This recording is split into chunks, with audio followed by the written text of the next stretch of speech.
Hello and welcome.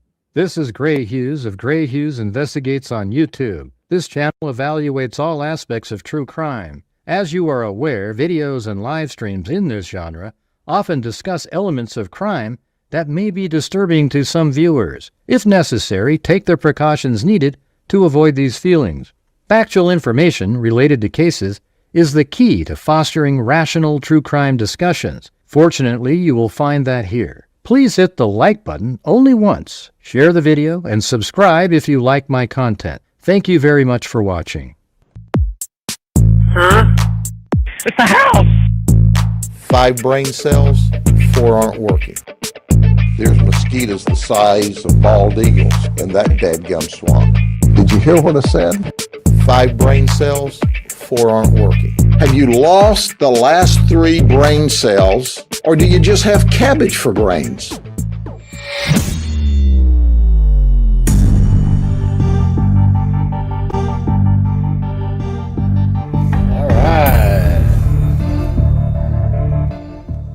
All right, we got a couple missing persons cases to go over tonight. And then maybe at the end we can go over another one of the podcasts out there, the audio from another Nancy Guthrie, but let's see what we can do with this one. Anyways, yeah, Karen wanted me to give the dog bones to the dog, so I'm going to walk over there and give the, which one is it? It's kind of blurry, but I'll give him these dog bones. All right.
There you go.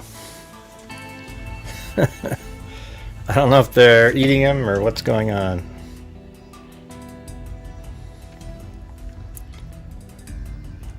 Huh.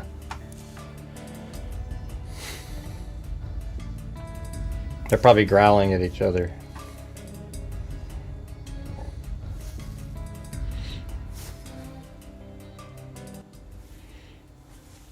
Oh, there you go, Karen. We got the bones over there. Must have disappeared and missed it. Probably watching the other YouTubers again. Yeah. Alright. So we're going to start off with James Jimmy Gracey, but let's also make sure that we get the support for the channel going, because tonight we're not covering the big cases, right? We're just covering these new ones. So if you have the ability to help support the channel during the coverage, I would appreciate it. We're just trying to keep things rolling along here. Really very, very average month. See if we can, maybe do better one of these days. So we're going to go over the James Jimmy Gracey case first. He's missing in Barcelona, Spain.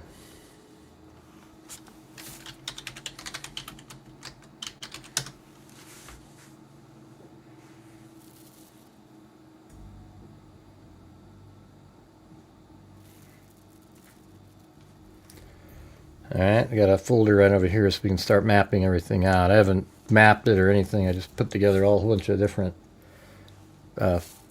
articles, Let me check one more place.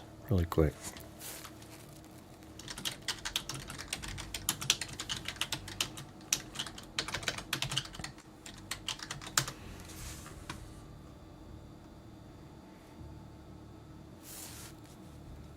All right, we got them all.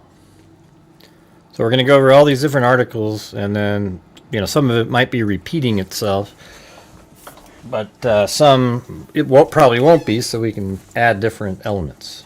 All right. So here we go. Thanks, Wild Bill Wastman.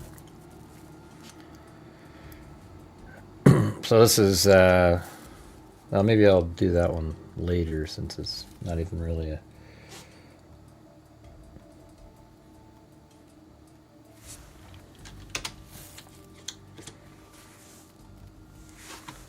All right, here we go. College student from Chicago's suburbs disappears while visiting friends abroad. Maybe we can listen to some of this. Gracey of Elmhurst, who you see there on your screen, disappeared while visiting friends in Barcelona. Family members say that he was last seen around 3 a.m. Tuesday at a beachfront nightclub, but he never returned to where he was staying. His phone has since been found by police, but it's still unclear what happened to him. So his family is urging anyone with information. By the way, I interviewed it was just more of a discussion, me and Ashley Banfield today. It was pretty cool. So I'll probably put out a video tomorrow regarding that. It's like, I don't know.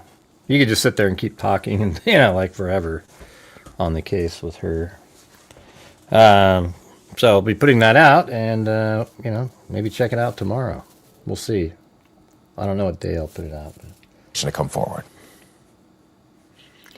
All right, so down here it says 20-year-old college student from suburban Elmhurst who was visiting friends studying abroad has been reported missing in Spain, with family members saying Jimmy Gracey, he goes by Jimmy Gracey, didn't return to the Airbnb where... So we know the candidates who won and will now proceed to the November general election, but today... Let's see. He didn't return to the Airbnb where he was staying after a night out. Gracey, a junior at the University of Alabama and a graduate of St. Ignatius College Prep in Chicago, was last seen by a friend at around 3 a.m. Tuesday at Shoko. So I guess we can load that in. Is that in there? Oh, Shoko. Right there.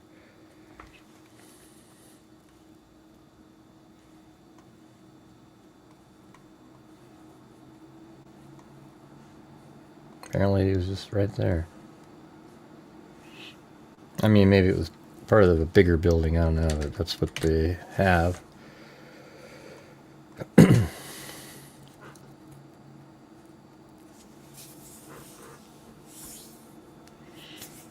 My son is a University of Alabama student who is visiting friends in Barcelona who are studying abroad. The message posted by Gracey's mother and shared to it says a students in Barcelona.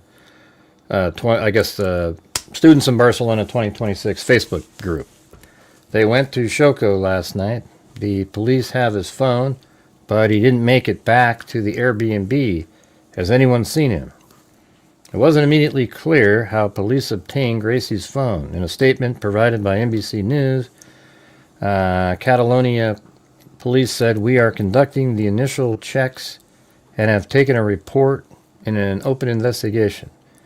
A call was received early yesterday morning at around 1 a.m. reporting a possible disappearance. The disappearance was reported to have occurred on March 17th, 2026 at 3 a.m. So, I mean, just recent.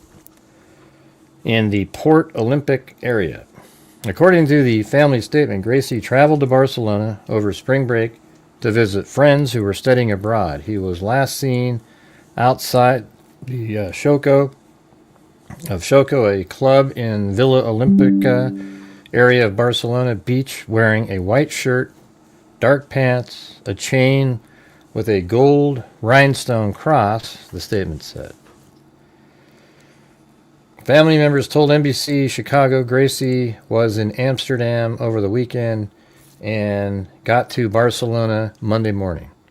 He is approximately 6'1", weighs 175 pounds. Anyone with information on his disappearance is asked to call 224-505-3886. Right. Everybody's looking forward to it. But hey, you guys, if you're out there, if you could help support the channel, that'd be great. We're just starting off another apathetic start, so if we can get the ball rolling, it's a lot easier to do the show. James Paul Gracey is a university, UA, forgot if they said Alabama up there, student on a personal trip, the statement said. UA staff are in touch with the family and those associated with them to offer support and assistance in any way possible. The story will be updated as more information is available. Alabama, so he's University of Alabama student. All right, moving on to the next one. A University of Alabama student from Chicago suburbs was reported missing while on a trip to Barcelona, Spain. James Gracey, 20, from Elmhurst, Illinois, was visiting friends studying abroad during his spring break. His family said he disappeared early Tuesday morning after visiting Xoco, Barcelona, a club in Villa Olímpica area of the Barcelona beach. They went to Xoco last night. The police have his phone, but he didn't make it back to the Airbnb. His mother, Teresa Marin Gracey, wrote in a Facebook post Tuesday. Guess we can go try to look at that. It's not available, so something happened with that. He and his friends, there was a large group of kids together. See, look at how we only have 118 people watching. You know, I didn't put Nancy Guthrie's name in the title or anything, and we just, you know, people just aren't interested in something else. I am great. Well, I'm talking about the masses, you know. It's just makes it so difficult to ever do anything else. Xoco nightclub told CBS News Chicago through messages that they have given security video from the night Gracey was there to local law enforcement. The El Periodico newspaper in Spain reports that police believe James Gracey did not leave the club alone. So they must have surveillance from that. That's not going to get big. I've got 118 people watching. You know, the name's in the title. Everything's tagged. Nobody's interested. The newspaper reported sources said this did not seem. I mean, it could turn into a Riley strain or something. You know, the newspaper reported sources said this did not seem like a normal case. Jimmy is a kind, responsible, and devoted son and brother, the Gracey family wrote in a formal statement. It is completely out of character for him not to check in with his family and friends. Local newspapers also report that police in Barcelona are looking into security video and have launched helicopters and marine units to search for him in the area of Olympic Village. In their statement, the family said he was last seen wearing a white t-shirt, dark pants that were likely joggers, and a gold chain with a rhinestone cross. Yeah, it might be interesting to you, Karen, but I got to cover what other people are interested in, or the channel just collapses, as you can see in the almost zero support financially with the super chats and only 125 people watching. See, that's the whole gig, isn't it? I mean, you think I can survive if this is how it is, Karen? Yeah. So it says, in their statement, the family said he was last seen wearing a white t-shirt, dark pants, and were likely joggers, and a gold chain with a rhinestone cross. He's 6'1", 175 pounds. He's a great big brother. He's a great son. He's a great nephew. He's just very beloved, O'Reilly said. He's a very responsible kid, which is why we're very worried. This is pretty out of character for him not to be in touch with his family his friends and family. Yeah, well, you can try to be positive. I just know the reality. O'Reilly said Gracey was expected to come back from Spain at the end of the week. It's the nightmare you think is never going to happen to your family, but that's what family is for. We're here to support each other and just take it minute by minute at this point, she said. The Gracey family said they are working closely with local authorities and thank the public for the support they've received. We ask that you keep Jimmy in your thoughts as we continue to do everything we can to bring him home safely, the family statement concluded. Gracey graduated from St. Ignatius College Prep in Chicago near the West Side. I mean, where he's born and where he lives is irrelevant to this case since it was in Spain, you know. U.S. Senator Dick Durbin's office confirmed they have been in contact with the family and have shared all key information with the U.S. State Department. The State Department said through a spokesperson that they are ready to provide all consular assistance to Americans in need abroad, but did not comment specifically on James Gracey.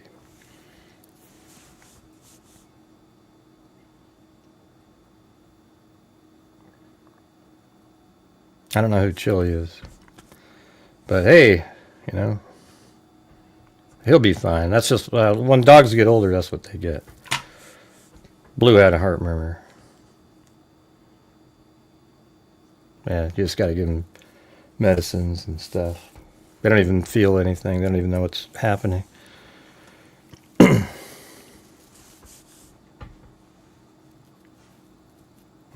Cat. All right, guys, if you're watching the show, if you could please help support the channel, maybe get a challenge going, do something so that we can continue to cover these lesser known cases when they happen. Thank you.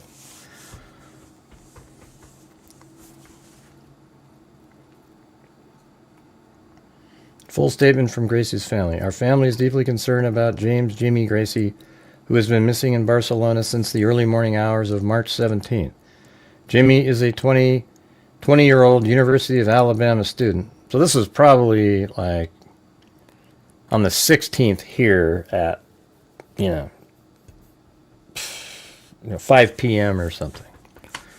Jimmy is a 20-year-old University of Alabama student visiting friends abroad during spring break. He was last seen around 3 a.m. Central Time, or CET, I don't know what that means, at the Shoko nightclub, local time, nightclub in the Port Olympic area. He was wearing a white t-shirt, dark pants, and a gold chain with rhinestone cross. He is approximately 6'1", 175 pounds.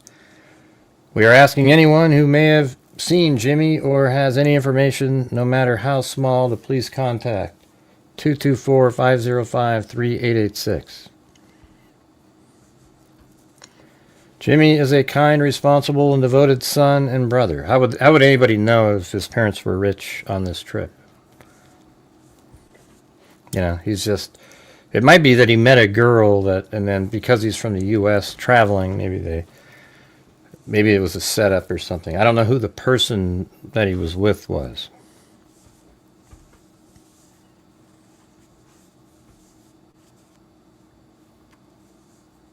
I don't know, silly sandwich. What difference does it make? Let's focus on the case, The camera's right there. Don't worry about it. I'm not really focusing on the dog camera.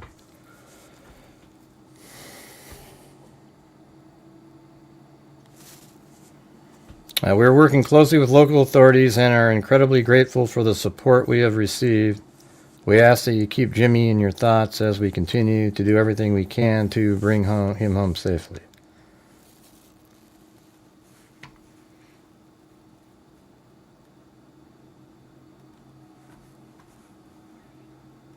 And then here's another one. That's from the other case, that video there.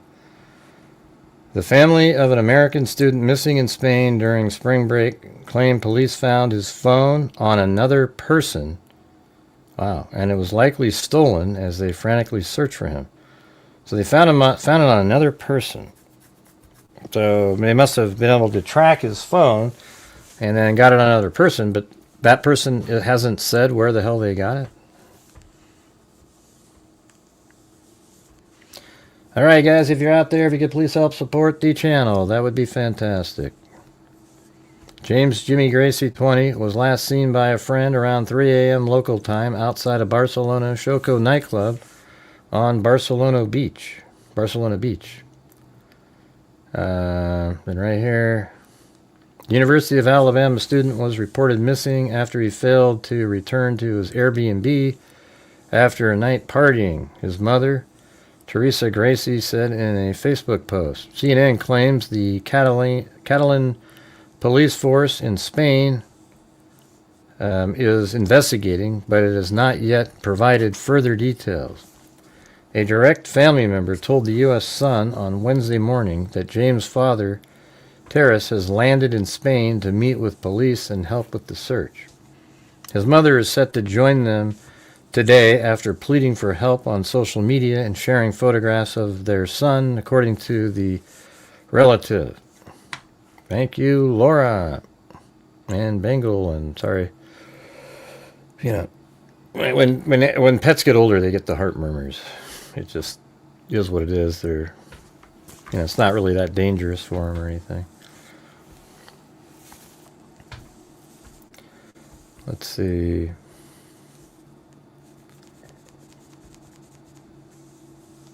Yeah, so I guess that was it for that one. That's a picture of him a few years back just carrying a Christmas tree.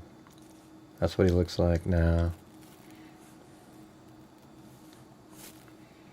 And this is from, so it says, foul play eyed in disappearance of Alabama student James Gracey from a Spanish club after suspicious video emerges.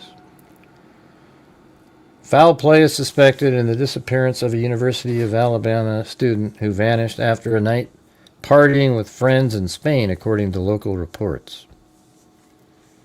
James Paul Gracey, 20, was seen on security footage leaving a hip Barcelona nightclub with an unidentified person around 3 a.m. You know, I mean, I think he left with somebody that he probably wanted to leave with, you would think, right? I mean, I don't know if it's a guy or a girl or whatever the hell that is, but maybe that was a setup. I mean, that kind of stuff happens all the time to foreigners. Tuesday, a reporter for the Spanish newspaper El Periodico told CBS 42. That's what they talked about, the 3 a.m., where he met another person. Hey, thanks, Wild Bill Wassman. We're currently at 1/30th of a nightly goal. That footage led police to suspect somebody might be involved in Gracey's disappearance. So let's see. He's seen on security footage leaving that club called Xoco. I guess we can go down to Street View. I'm sure there's got to be, yeah. Yeah, so that's the nightclub. That's inside of it. Let's see what happens if we go this direction.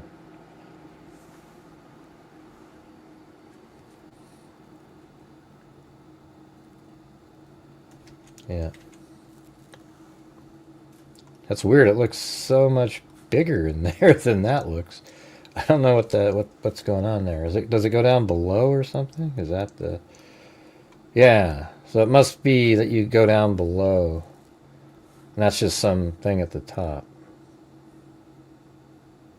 Let's see if we go down to the beach here. It still doesn't let you do that. Yeah, it's huge.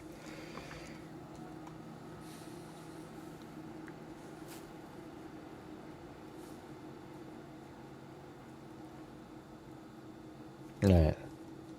So that's probably, you go in there and you take elevators down into the club. That's what I guess. And so I don't know if he came out here and he's on surveillance. Looks like there's camera right there. Perhaps another one right around that corner. Yep, right there. And then there's ATM machines right here. So, and I'm sure there's cameras everywhere, you know, like there's probably another camera. I mean, heck, you'd probably think there'd be one maybe even on this little building over here. Looks like there's a 360-degree camera right up in there.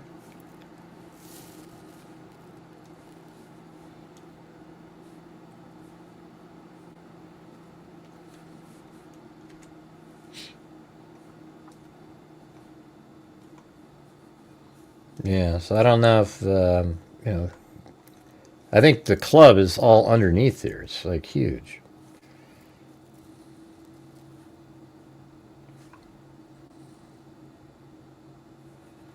Yeah, there you go. So there it is, Shoko right there. And there it is here. So you probably take an elevator and then go down here, and that's where the big area is down below there.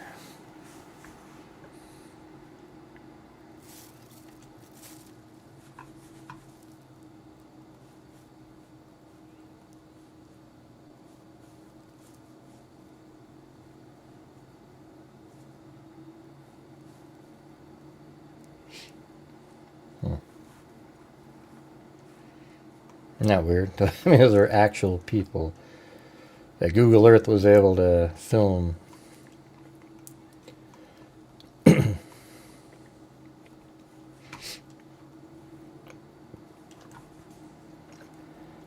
So there was footage, and it says that footage led police to suspect somebody might be involved in the Gracey's disappearance. Hey, look at that. Cheryl Bullock, 44 months. Thank you. And thank you for your support all the time with your gifted memberships, etc. Foul play is suspected in the disappearance. So down here it says that footage led police to suspect somebody might be involved in Gracey's disappearance. Gracey, who goes by Jimmy. Hey, thanks, Cheryl Bullock. Well, there you go. See? Who goes by Jimmy, hasn't been seen since he spent the night partying with friends at the world-renowned Shoko Club. His friends left the club. So you would think a huge club like that would probably bring in a really bad element of people who are waiting to prey on an outsider. His friends left the club at around 3 a.m. See, this is just like Riley's strain, isn't it?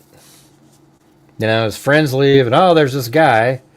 But Gracey opted to stay behind. I mean, see how crazy that is? You never do that, man. It's just people, I don't know. I guess when you're drinking, everything seems safe. But as all of his friends left, and then he stayed behind. And then he stayed behind probably because he wanted to be with somebody. And I bet you that, this is what I'm going to guess, that it's somebody that he was attracted to, that he took off. I don't know what his sexual, if he's a, you know, gay or what, hetero, whatever. I don't know. But I think but it was a setup. It's probably a female, right?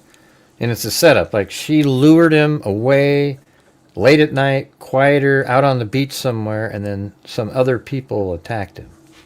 Doesn't that sound like something reasonable at this point? Hey, Wild Bill Wassman did the alley cake wave.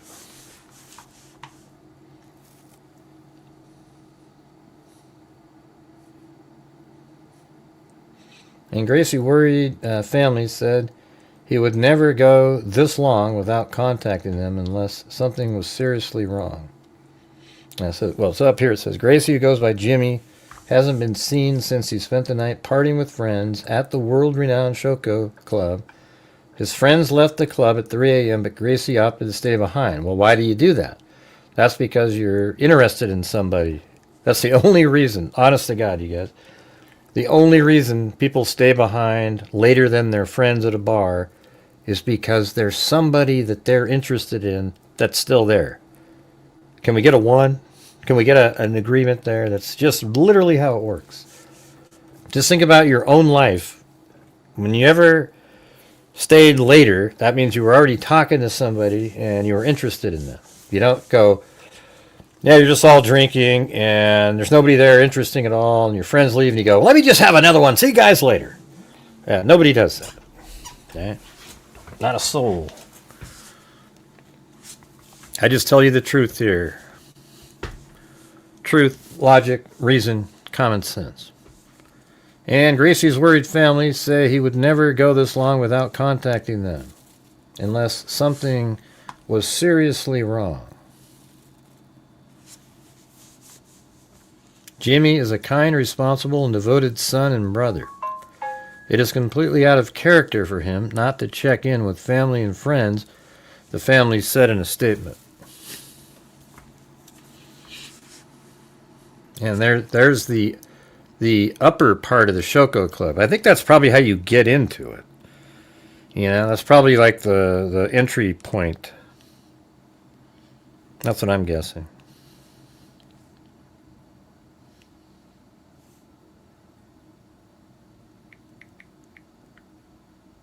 Hold on.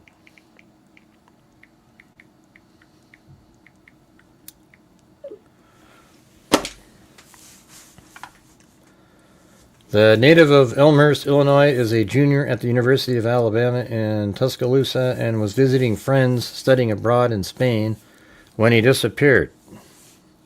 Investigators have reportedly recovered his phone, with Catalina police telling NBC News that they were working on an open investigation.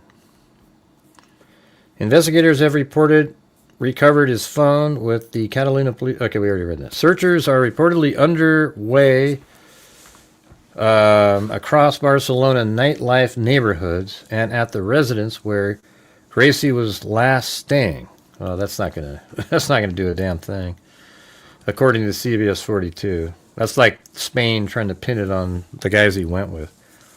Gracey's mother began posting on Facebook about the case soon after he vanished. Police have his phone, but he didn't make it back to the Airbnb. But somebody else had his phone. Has anyone seen him? She posted on a Facebook page for students studying in Barcelona. The high-flying club where Gracey and his friends were partying, was ranked the 7th best club in the world, number 1 in Barcelona last year. What does that even mean? You know? Oh yeah, everybody. It's the greatest club in the history of mankind.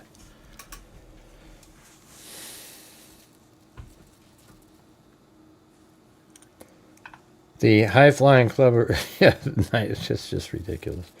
All right, I'm going to go to the next one. We'll do Daily Mail last. They usually have a lot of stuff in there, especially cases like this.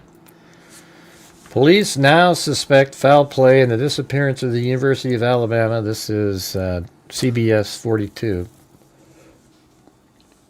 Who has gone missing in Spain, according to local media covering the case. In an interview with CBS 42, Gisela Macedo, a reporter from El Periódico in Barcelona, said that the Mossos de Escuadra police force have looked at CCTV footage showing Jimmy Paul Gracey, I'm not sure why they keep using his middle name, outside of Shoko. So they see him outside Shoko, a restaurant and club located in Olympic Village. And it shows him at approximately 3 a.m. Tuesday. Macedo said that based on the footage, which has not been released to the public, Gracey left the club with someone else, leading authorities to suspect that foul play was involved in his disappearance. Well, that would be what it was. If he left the club with somebody else, and then somebody else later has his, his phone and stuff. I mean, obviously something bad happened, right? Gracey's mother, Teresa, said her son was visiting with friends who were studying abroad in Barcelona. On Monday night, he reportedly went out with them, but never made it back to where he was staying. She added that the police have his phone. Macedo said police are investigating where Gracey, an accounting major, I guess what you'd probably have to do is crack where his phone went immediately after you see him on surveillance, and then try to use surveillance from that point on, because they obviously were able to track his phone to get it from another person. So, maybe you could track his phone to the last known location that it pinged, because I'm sure he wasn't attacked like right there, right outside the building, and that might get you in the right direction. But hey, guys, we're currently at about 30%, or not even 10% is what I meant to say. We're at $38.39. So if you guys could please help support the channel. My channel relies on the people watching. I'm sorry I couldn't get more people here because it's just not Nancy Guthrie's case. Unfortunately, people just go, oh, it's somebody else. I could forget. I don't want to invest the time. All right, but I need your guys' support regardless. So if you're out there and you have the ability to, that would be great. We need gifted memberships, etc. My channel donates thousands of dollars every single month as well. We have given $289,000 in 6 years. So if you guys have the ability, that would be great. We're really struggling again. Macedo said police are investigating where Gracey and an accounting major who was set to graduate from UA next year went when he left Shoko. Right, there you go. Well, hey, thanks. Bengal Cat Chili, a.k.a. Raven. They want to know where he went when he left Shoko. Police have started searching the areas around the city's nightlife as well as where Gracey was staying. The person of interest, no persons of interest have been identified. I don't think he, if this is foul play, then that means probably the initial person he was with had something to do with it, and he didn't make it to another nightclub. That would they they probably marked him like, hey, this is our guy. They're not going to take him to another club and then let something take him, keep him from what their goal was. All right, it's too unpredictable when you're drinking and you take somebody to another club. You don't know what's going to happen there. I really doubt that he made it into another club. What do you guys think? Surveillance footage could come out with that, and then it might be a different type of story where he was with somebody, and then that person bailed from another club, and then at that club he got, taken by somebody. But do you guys hear what I was just saying a minute ago? We're just trying to reach the goal tonight. We are 40 minutes in and really struggling.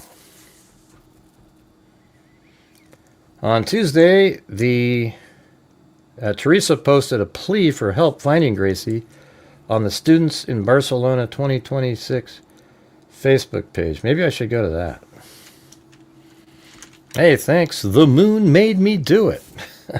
What do you mean? We never landed on the moon. Idiots say. All right, let's see. Gray, that's not cool, man. There's plenty of evidence we didn't make it to the moon, you bastard. Just like the Earth is flat. All right. Well, we did. We did land on the moon. Thank you very much. Hey, wow. Thanks. Brown-eyed. Wait, is that brown-eyed girl? Like, our brown-eyed girl? Hold on. I gotta... That's wild. I haven't seen you in a million years. Here we go. You, my brown-eyed girl. There you go.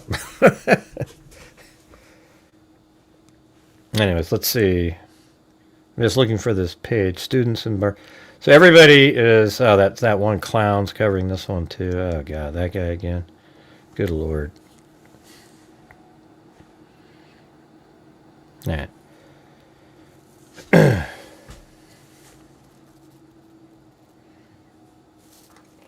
Our family is deeply. No, I don't think that's what it was, Zozo, because he left the bar with somebody. And that somebody else had his phone.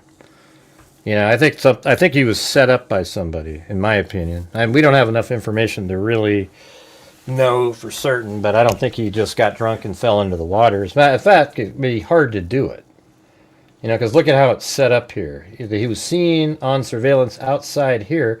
I actually think it was up here where he was seen. I think what happens here is you go down here, here's where the beach is and the party, and then when you leave, you take the elevator back up to the top and you just go off into the city wherever you're staying.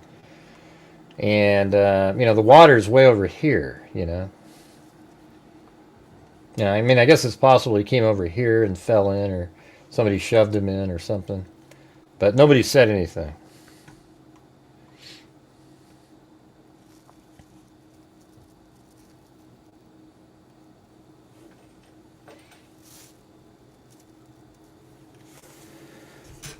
All right, let's see. Our family is deeply concerned about Jimmy Gracey, who has been missing in Barcelona since the early morning hours of March 17th.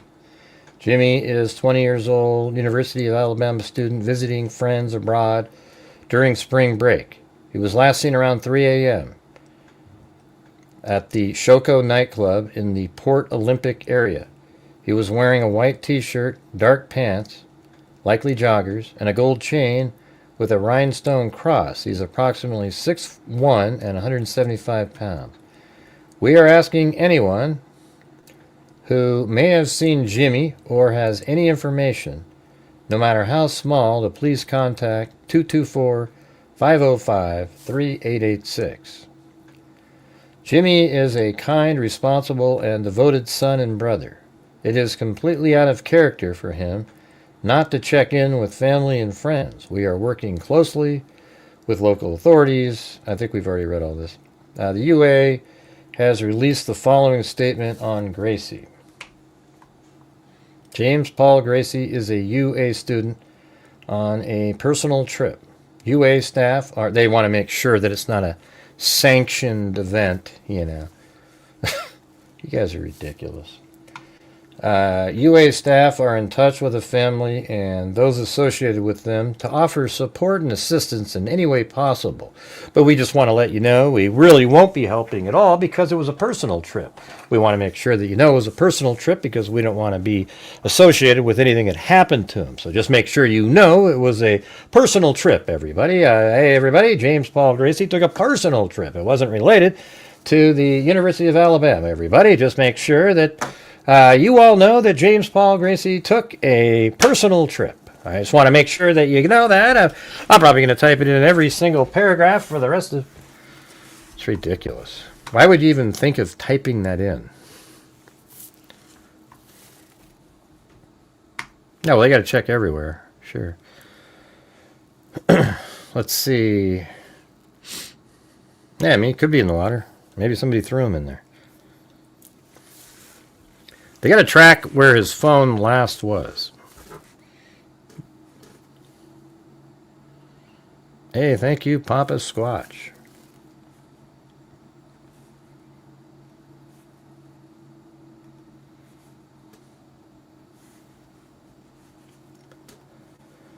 All right, 20-year-old. Let's see what it says over here.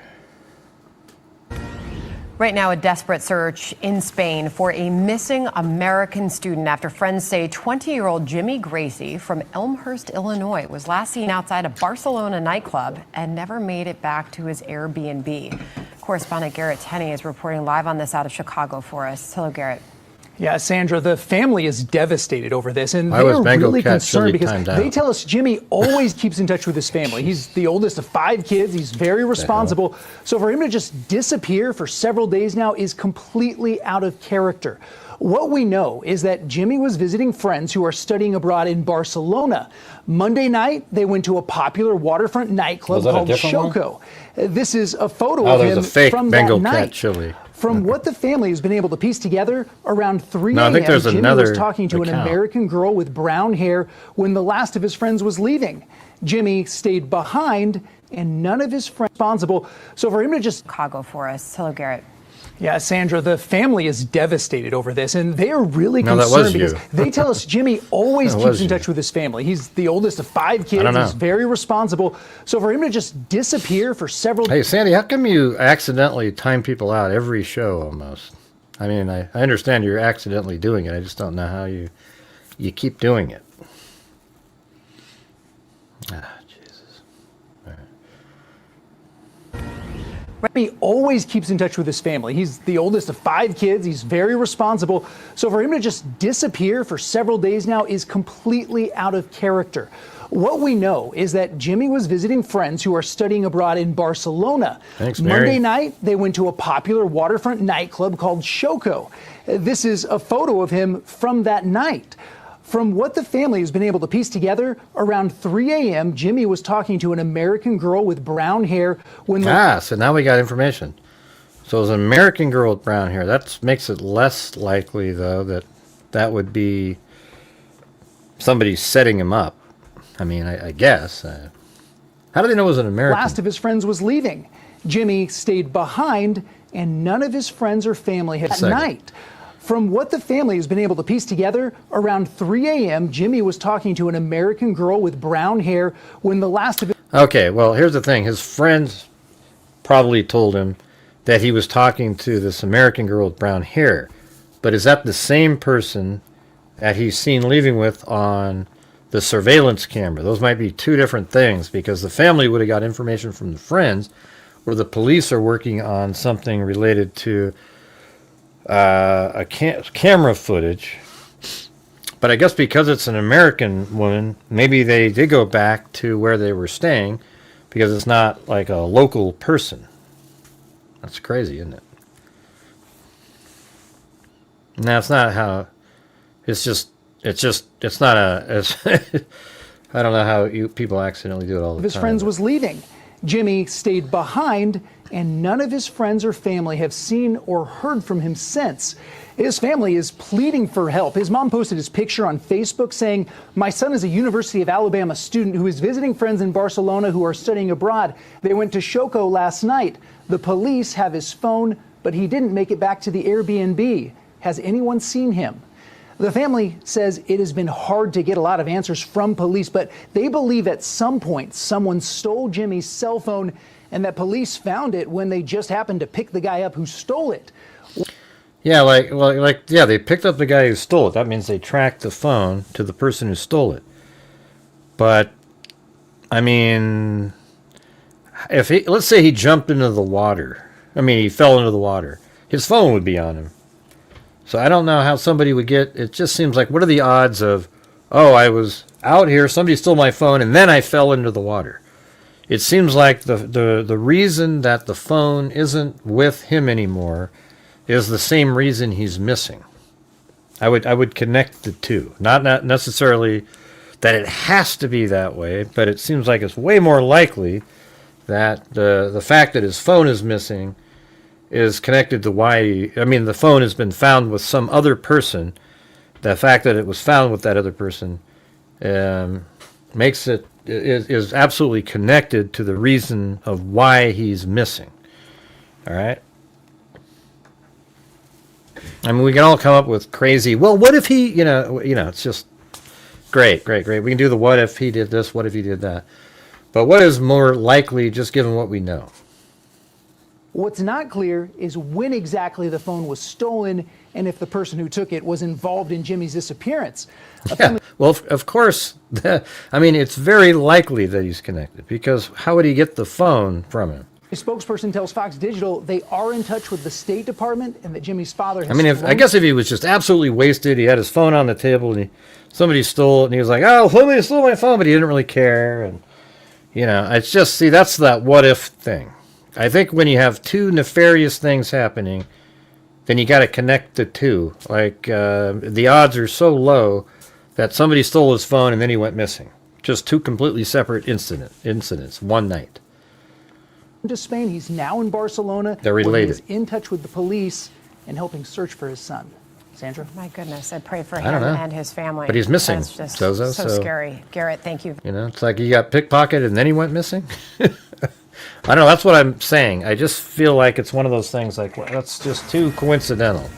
No punches pulled at a hearing today for President Trump's pick to replace Kristi Noem. All right, anyways, down here it says, a 20-year-old University of Alabama student from the Chicago area is missing from a spring break trip to visit friends studying abroad in Barcelona, Spain, according to his family.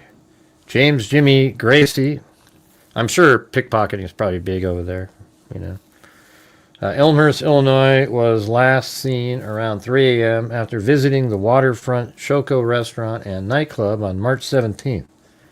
His mother, you know, this is weird. It's turning into Riley Strain, right? Remember that? The cell phone was a part of that case, too. James Jimmy Gracey of Elmhurst, Illinois, was last seen around 3 a.m. after visiting the waterfront. And thanks up there, Mary Melinda. Thank you. All right, and now we're about 33%, you guys. So if you guys are out, not even that, about 30%. But if you guys can help support the channel, that would be great. James Jimmy Gracey of Elmhurst, Illinois, was last seen. We haven't had any challenges tonight. Around 3 a.m. after visiting the waterfront Shoko restaurant and nightclub on March 17th. His mother, Teresa Gracey, wrote in a Facebook post, he was with friends, but they got separated at the end of the night. You mean, you know, they left and he said he wanted to stay. That's not really, you know, saying people got separated, that's not the same. It's not the same as somebody deciding to stay and everybody else left. When you say they got separated, it's when, yeah, sort of in a confusion. Oh, we got separated. Where'd they go? I don't know. That's what that usually means. He is also believed to have been talking to a brown-haired American female around the time he was last seen. You mean the time that his friends went back and he stayed. Police have recovered his phone. Like, where does this lead, this link? Okay, it doesn't. His phone during the arrest of another individual. I mean, did they arrest him because they tracked the phone to him, or was this person doing something, you know, up to no good, and they go, wow, look, he's got the phone.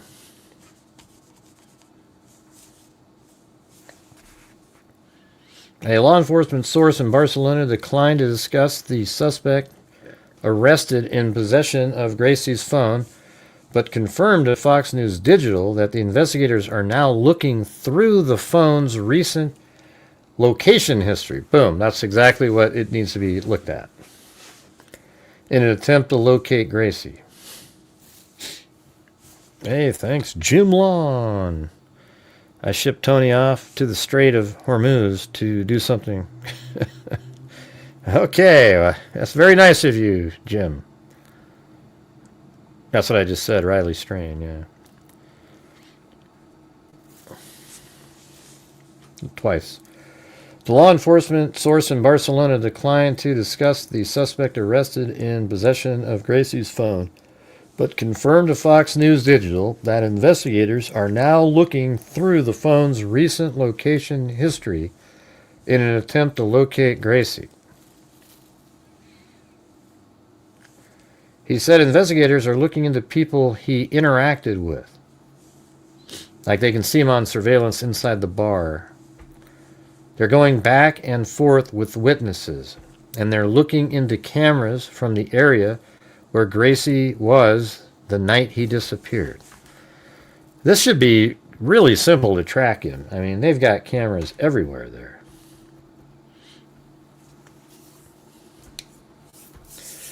Kevin Macleod, the president of Alabama Theta Chi. Hey, that's the one I was in.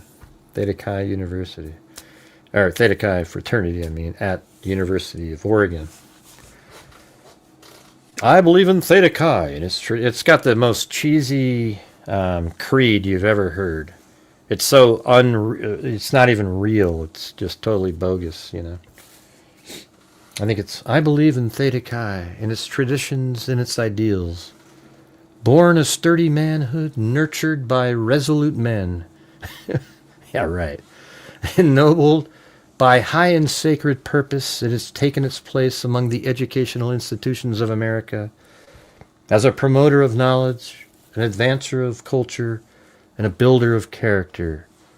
It inspires truth, temperance, and tolerance, extols virtues, exacts harmony, and extends a helping hand to all those who seek it. I believe in the primacy of alma mater and its usefulness in my fraternity, and will do all in my power to perpetuate its ideals, thereby serving my God, my country, and my fellow man, as we all get wasted at every party and don't go to class. And, there you go. All right. Yeah, that was great. There you go, man. That's the creed. It's awesome. Good stuff. Has police spoken with the brunette? Yeah, I think so. Jimmy Gracey never made it. So this is a Theta Chi and a friend of Gracey who also made the trip. So Kevin Macleod, the president of Alabama Theta Chi fraternity, and a friend of Gracey's who also made the trip to Spain, told Fox News Digital Wednesday that the missing classmate is the chapter's chaplain and philanthropy chairman and is known for mentoring young brothers and giving back to others. We're keeping our heads and remaining hopeful that we find him safe, he said. Jim Gracey never made it to Airbnb at Ronda. Let's see, Airbnb at Ronde de... I've seen a map in here. All right, who's going to do a challenge for us, you guys? That's about the only way we're going to get there tonight.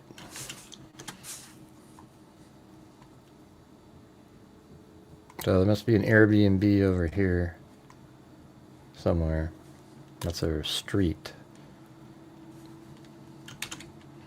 We've had 0 challenges. Yeah.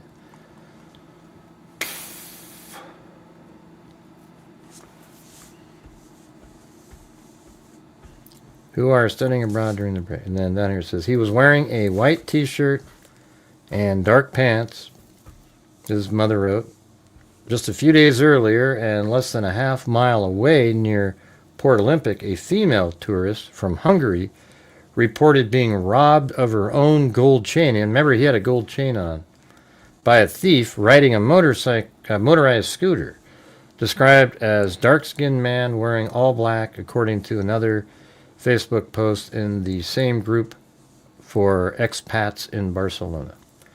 The source said local authorities did not suspect the robbery was connected to Gracey's disappearance, which he found more concerning. Okay, hold on. The source said local authorities did not suspect the robbery. Wow, see, there you go. They're not suspecting that the robbery was connected to Gracey's disappearance. That is more concerning. Is it that shitty there? Where you get something stolen from you and then you can die too or disappear? I don't know if he's alive. It doesn't seem like it. That's crazy. So they're actually answering that question. They don't think that. Did not suspect the robbery was connected to Gracey's disappearance, which he found more concerning. Gracey's father has flown to Spain and is on the ground in Barcelona, where he is in touch with Catalan police.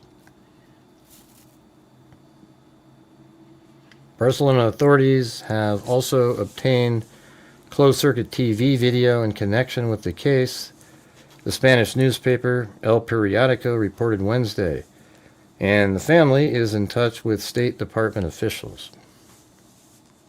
Yeah. Anybody out there, can you do a challenge? Local authorities did not immediately respond to a request for comment. Jimmy Gracey stands 6 feet, 1 inch tall, and weighs around 175 pounds, according to a missing person flyer. Gracey's aunt described him as a responsible young man and the oldest of 5 siblings. His uncle, a Washington-based senior producer at CNN, told the outlet that the hockey-playing 20-year-old had planned to fly back to the U.S. on Saturday. Oh, Jim did one? Where? I don't know what that means, Jim. Shoko has a view of the Mediterranean. He said he is not known to fall out of touch with his family and helps raise his siblings. Shoko has a view of the Mediterranean and is ranked among the top 10 night. Who cares about the rank of the nightclub? What does that have to do with anything?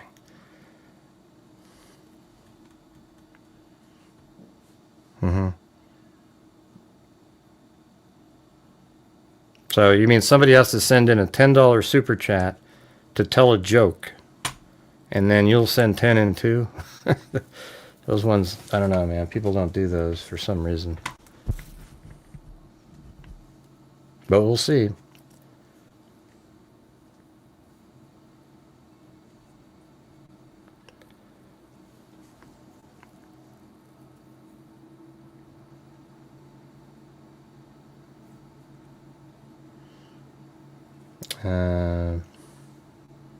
Shoko has a, we already did that. Okay, we were down to there. All right, let me get rid of this one. And then we're on to this one.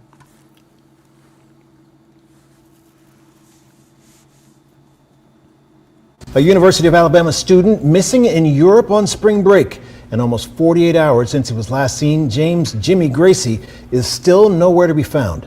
Thanks for joining us at 4. I'm Guy Rawlings. And I'm Brittany Decker. At this hour, we're hearing from one of Gracey's fraternity brothers who is still in Spain. So this is what we know right now. Gracey was reported missing while visiting some friends who are studying in Barcelona. The Illinois native was last seen by his friend at 3 a.m. Tuesday at a nightclub called Shoko in Barcelona.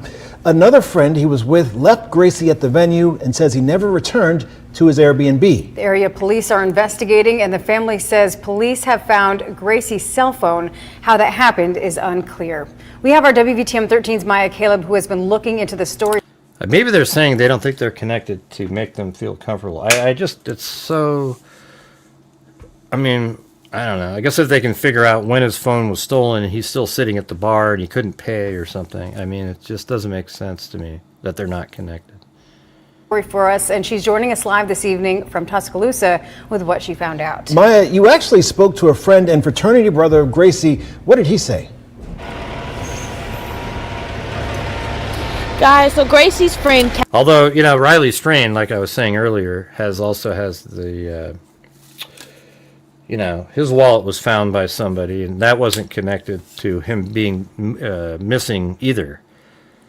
Maybe he passed out some. I mean, I don't know. The guy would have said, though, right? He go, well, he passed out and I stole his wallet or something. The problem I'm having with this one is, I mean, it's similar to Strain. I guess Strain went down the bank and then somebody took his wallet. But when did somebody get his wallet on this one? He fell into the ocean and the guy went out and grabbed it from him, or what? I mean, it just doesn't make sense.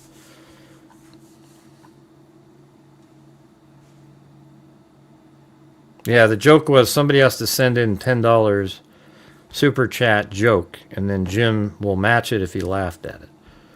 That's what he's saying. Nobody does that one.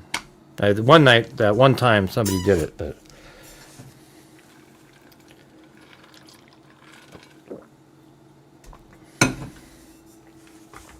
Sure. Could have been this, could have been that. We said that, KK. Yeah, could be this, could be this. Could be that, could be, maybe an eagle flew by, grabbed it. Maybe a seagull grabbed it out of his pocket. Maybe somebody took it at the bar. Somebody did this, blah, blah, blah, blah, blah. I'm just looking at his wallet was missing, and then he goes missing. So it seems like it's absolutely the same as Riley Strain like that. He stayed late, he walked away, but in his case, I don't know, maybe when Riley Strain fell down the bank, the wallet came out, or however that worked, we don't know. It's pretty far. I mean, it's right there. It's not even deep. We already went over that earlier. But I guess he could have came down here and fell in, and then somehow his wallet floated to the shore, and... Yeah. All right, guys, I hate to keep having to ask again, but tonight we're covering a case that isn't one of the big ones, so we're going to need your guys' support. We're currently only at 35% of the nightly goal. We started to make some progress and then just collapsed yet again. So if somebody could do a legitimate challenge, that would be great. What do you mean, did he lose his wallet too? Somebody has his wallet. That's what I'm saying. Somebody has it. Now, they caught the guy who had his wallet. They tracked him down. Are you on rewind or something, Zozo? You repeated a couple things that Let's see. Yeah, Riley was thrown out of the bar. Yeah, they have his phone, yeah. They're going to track it. They're just tracking the location of the phone. Hey, look at, we got Carl said, what do you call a happy cowboy? A jolly rancher. All right, there we go. How about that one, Jim? That one worked for you?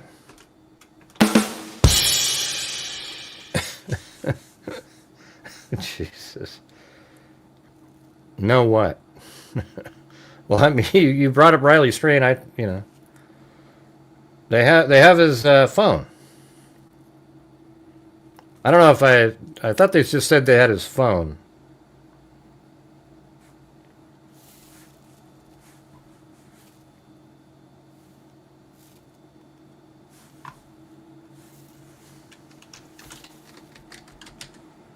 Yeah, Gracey's phone was recovered.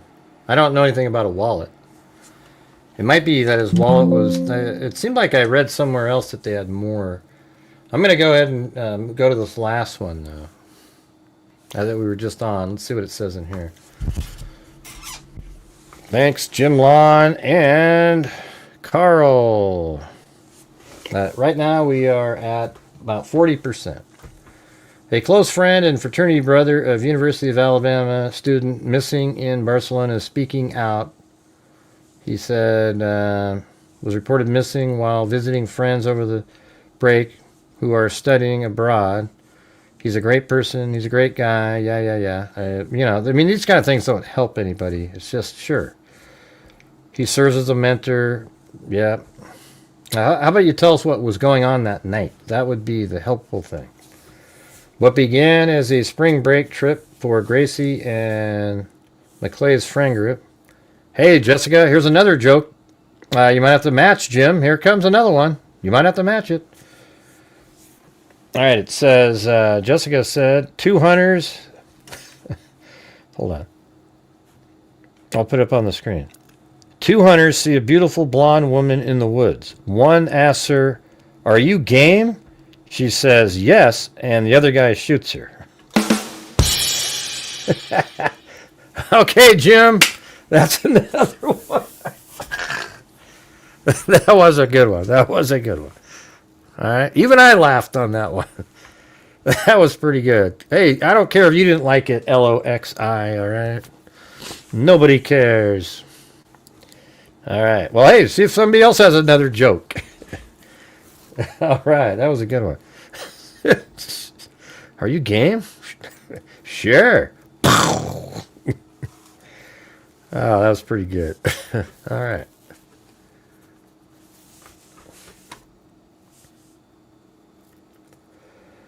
Let's see. According to Macleod, Gracey served as chaplain, blah, blah, blah. You get what I'm saying? Like, do we really care about any of that? I mean, it's neat, and it's the background stuff. We're trying to figure out what happened here.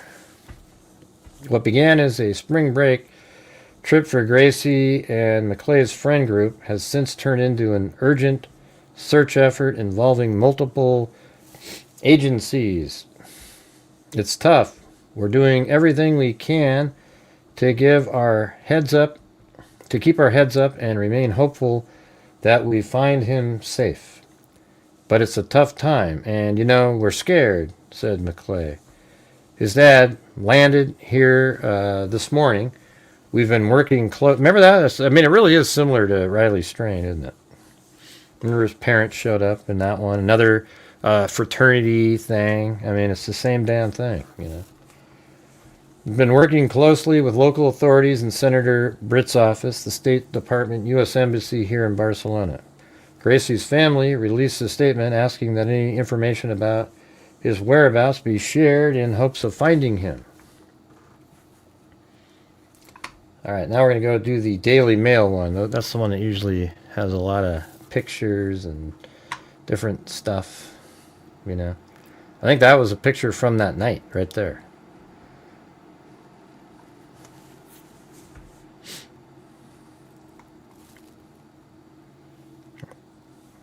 We're at like 45% now.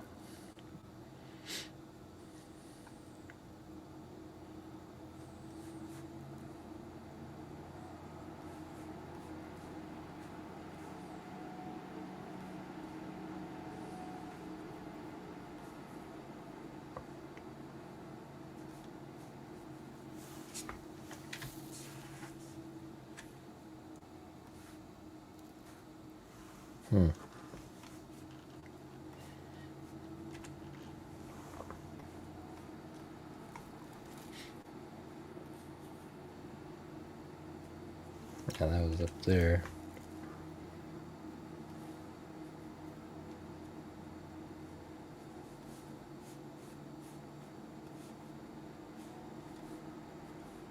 I'm trying to see where he is in the bar. It's not easy to move around in here for some reason. Seems like it might be over in this area, given that kind of orangey look that's over there. Hey, here's Carl W. says a termite. Hold on. A termite walks into a bar and says, "So is the bartender here?" What? So is the bartender here? Tinder? I don't even know that one. A termite walks into a bar and says, "So is the bartender here?" Yeah. All right. Well, looks like Jim Lawn's getting some jokes tonight.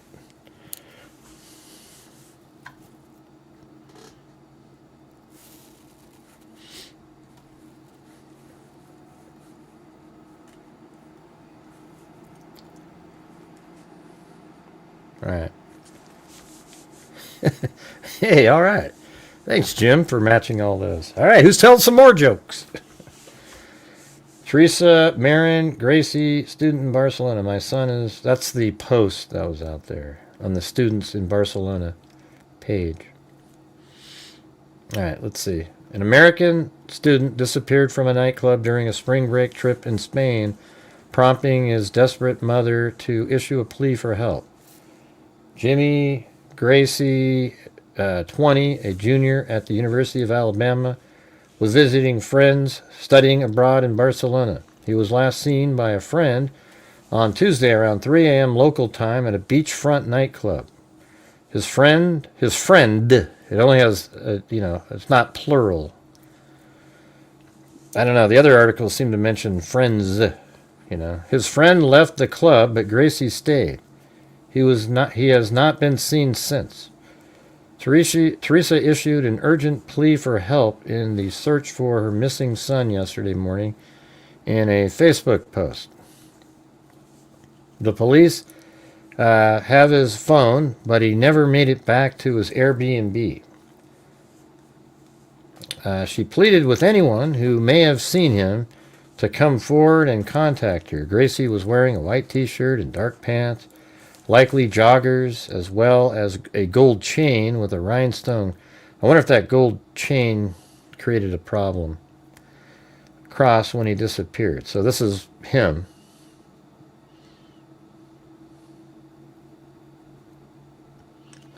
Teresa said she did not know exactly what happened to her son's phone. What was the other case that we covered? That was kind of like, it was during the same time Riley Strain, but it's not really like this one.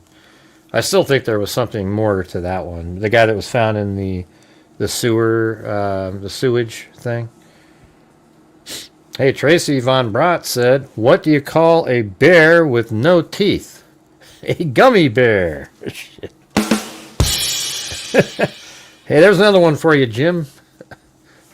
All right. A gummy bear. Yeah, Caleb. Yeah. Harris. Caleb Harris. That's right. Yeah, he was. Yeah, that one. I don't believe that he just randomly fell into that hole, and that doesn't make any sense. There's more to that story, especially since he was supposed to meet up with somebody.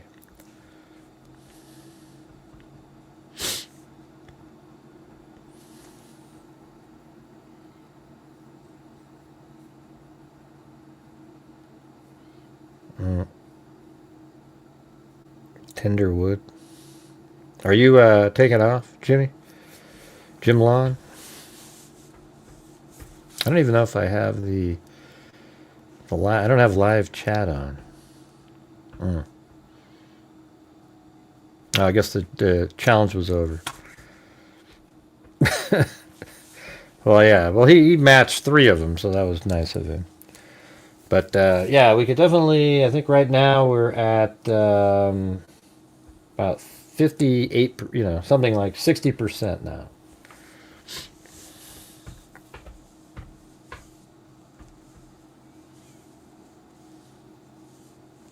Teresa said she did not know exactly what happened to her son's phone. What we've put together is that his phone was stolen, and the police just happened to pick the guy who stole it up. What is that? How's that? What does that mean there? That just seems... And, we don't think he's involved. Well, that's bullshit, okay? Some guy... They just randomly... look at it like this. How about look at it like this? The police randomly picked up... what was he doing that made the police pick him up? He must have been up to no good somehow, and then he has a wallet. I mean, not a wallet. The phone of James here.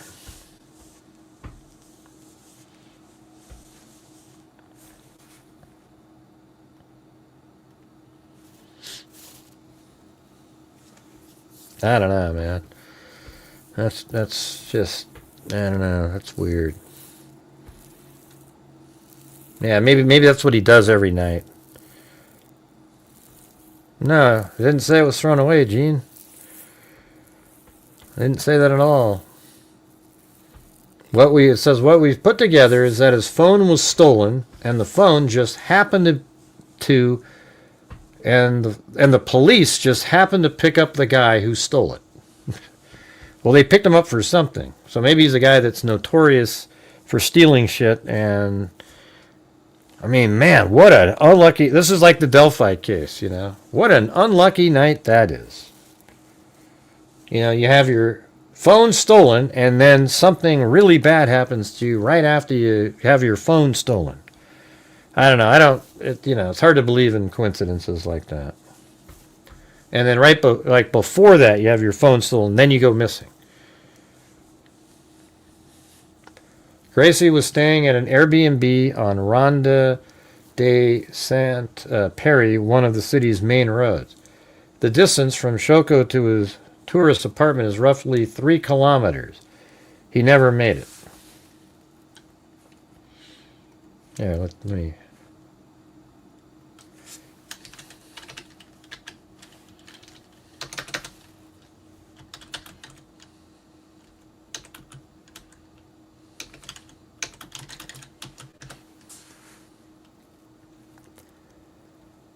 Yeah, well, there's 3 kilometers, they're saying. Now let's just try to do a random... I'll put kilometers on here. Go from here to there. And then, what would be the quickest way? Maybe up like that. Here, here. Now we're at 2.15. And then maybe go to there, down this street. 2.48.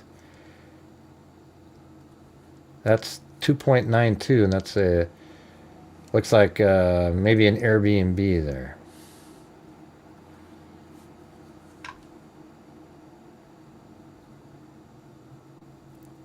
They don't call it that, though.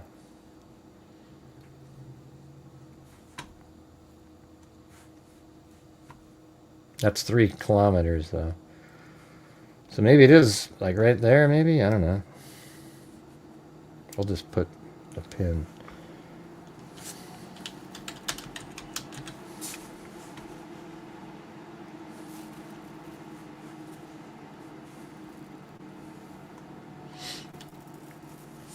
Thank you, Wild Bill Wassman.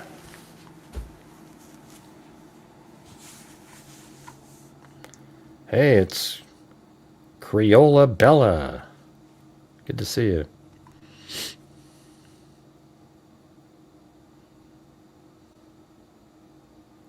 Right, it's just, but they're actually saying he wasn't involved. They don't believe he was involved. I mean, you think a criminal's going to say, yeah, I was involved? I don't know. Let's see. So maybe down in this area, that's 3 kilometers. You know, maybe in this, maybe there's some rooms up here you can rent. Don't know.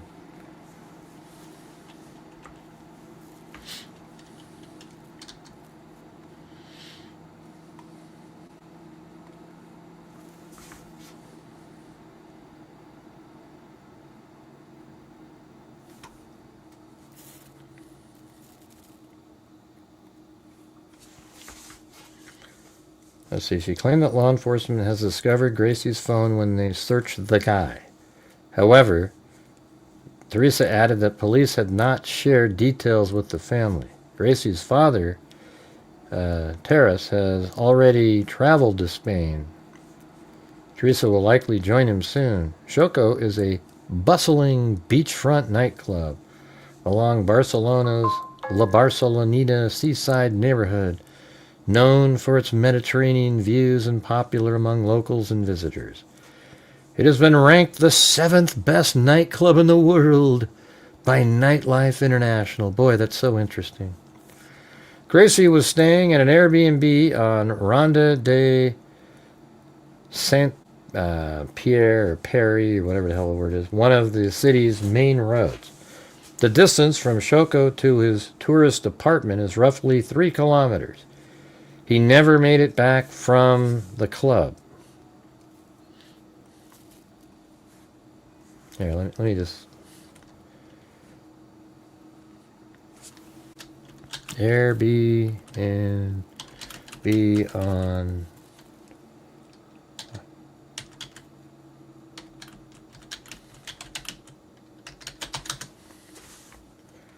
Yeah, so there's one right there. So it might be this apartment right here, the Ronde de Saint Pierre apartment. Because they list that as like an Airbnb, not just an apartment. And these are not... This one's right at the distance. This one is 2.92 kilometers. That's roughly 3. These guys over here are like 2.6. So I don't know. It could be one of those. These are actually our Airbnbs. Literally says it. But I bet it's this one right here.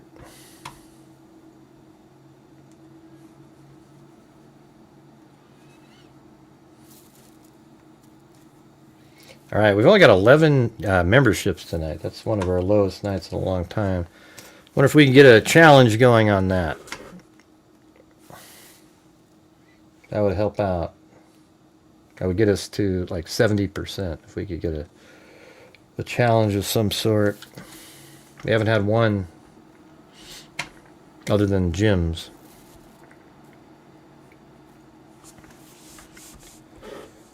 It has been ranked this. Yeah, Gracey was staying at an Airbnb 3 kilometers away. He never made it back from the club.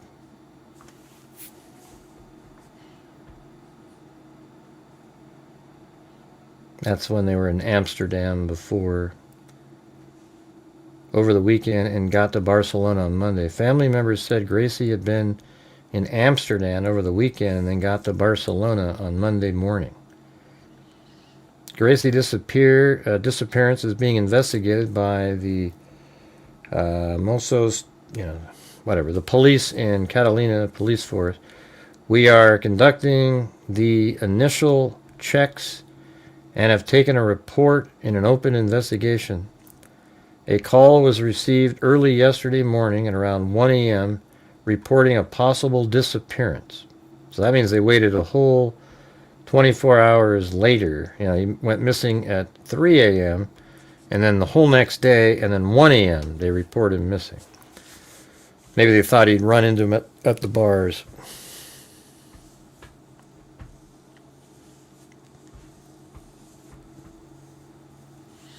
Any chance we could get somebody to do another challenge, you guys? The disappearance was reported to have occurred on March 17th. Oh, yeah, by the way, welcome, Creola Bella. You got a free membership. March 17th, 2026 at 3 a.m. in the Port Olympic area. The investigation into Gracey's disappearance has been ongoing since Tuesday morning, according to Spanish outlet. Shoko said it did not have an additional information about Gracey's whereabouts. Surveillance footage from the nightclub that covered Monday night into Tuesday morning when Gracey apparently vanished has been preserved. The surveillance footage. The club told law enforcement that it would provide the footage and any other relevant details needed in their investigation.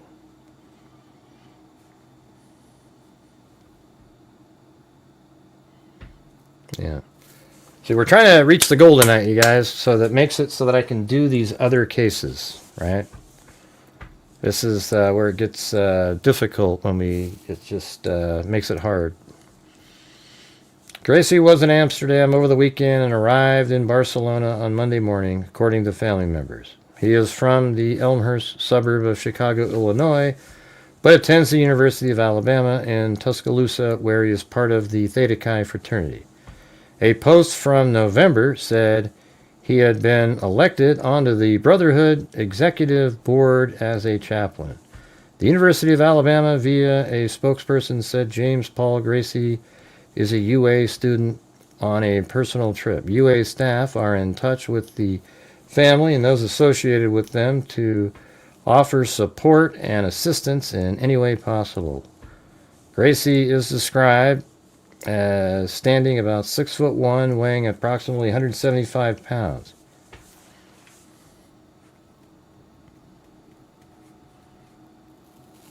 Yeah.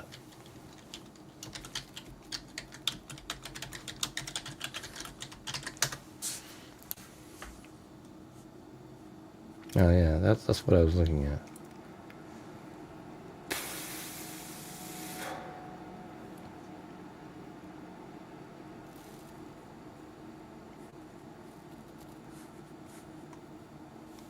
Okay, they had him going up to here, and then here, and then they say on Web Sleuths that the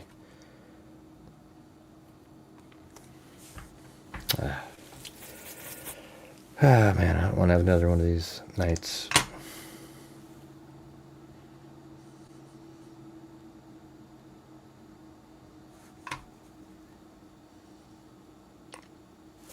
Yeah, they just have it, well, basically right where my pin is. Yeah. Well, this pin here. They kind of have theirs right there. Yeah.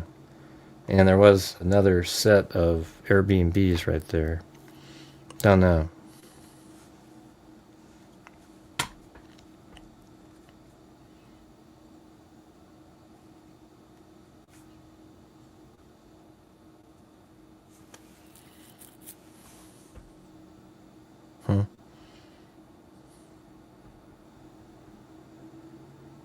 What does that mean, Fallon? Jim Lawn makes that two of us. What? He's Jim Lawn, Bengal Cat. I would bet you're from. He lives in Australia. Yeah. Yeah, you could easily walk. It's only 3 kilometers. It's nothing. 3 kilometers is like mile. 1.5 miles or something. It's nothing. I mean, anybody can walk any distance. But, you know, that's even closer. It's nothing. See, it's just right there, and then boom.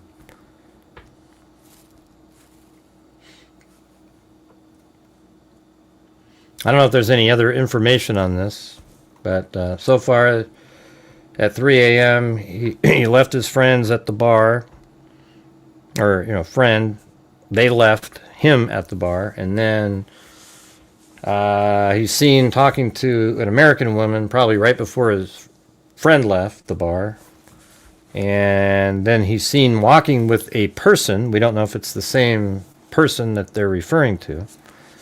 And then then they start walking, you know, they take off obviously, and then somehow somebody else has his phone, his cell phone, and he's missing. That's kind of the facts of the case currently. Hey, look at Lisa Valenzuela's trying for a challenge. Whenever I do the challenges, they fall on deaf ears. So let's see if we can get this one. We've got, if we get 5 gifted memberships, she'll send in 5 coffees, which is the same amount. All right, so we need 4 more of those. You just said I wasn't playing, Greg. Remember? You told me I wasn't playing. I said I wasn't playing so that your kid could play.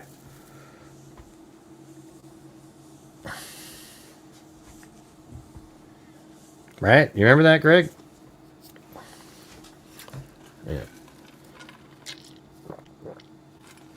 Hey, thanks, Miss Kyla. Is he not playing now? Okay. What time is it at? I could try. We'll see how it goes. I don't know who KS is, but all right. Well, just throw me back in there, I guess. I guess we'll see how it goes.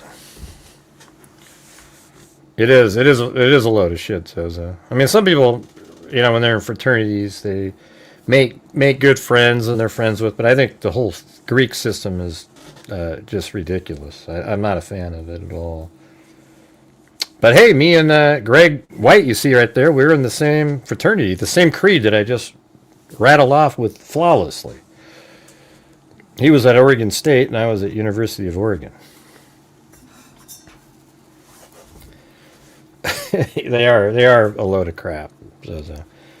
Especially the, like, they make it seem like they're so noble and everything, but everybody does is just get drunk and party and, you know. Right. Theta Chi. I just did the whole thing, man. I believe in Theta Chi, and it's I don't even know if that's supposed to be secret. I don't really give a shit, to be honest. Doesn't matter. But when you read the creed out loud, you start laughing because it's so ludicrous, you know? Like, does it really? Born of sturdy manhood, nurtured by resolute man. I mean, give me a break. What it should say is, barely making it, drunk as hell every single night, but man, when we get out of here, woo! Thereby serve me a drink, my something, and my fellow man. All right, you guys, we need 3 more gifted memberships to reach the challenge. Let's see if we can do it. All right? We're still way behind tonight, so if you guys have the ability to, that would be great. All right. I actually have 0 friends from the fraternity. Well, I guess, you know, I mean, I've still, you know, Facebook friends with a couple of people, but I don't hang out with anybody that was in the fraternity. They weren't really good people, to be honest.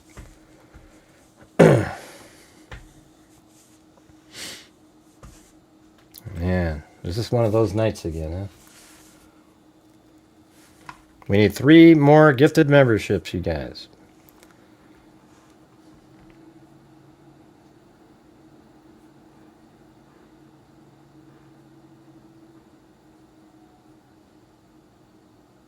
Hello.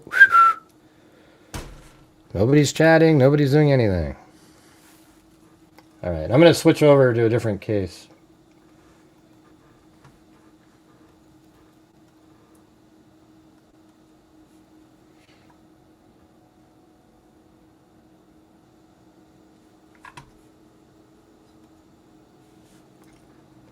This is the one missing Vitoria Figueiredo. It's over in the UK. This one right here. All right. This is the other one listed. See if we can get the mods to get people moving forward. We got to get the other challenge met. And then we need another one after that, and maybe another one to even get to the goal tonight. So, fears have grown after a young woman vanished in the UK 5 days ago after boarding a bus on a university campus. Police have said they are very concerned for Vitoria Figueiredo, 30, after the psychology student went missing while on a trip to the UK to see whether she wanted to start a doctorate. Let's see. So after a psychology student went missing while on a trip to the UK to see whether she wanted to start a doctorate. It is understood the woman has been staying with a female friend living in Colchester, Essex. I'm going to go to that one now.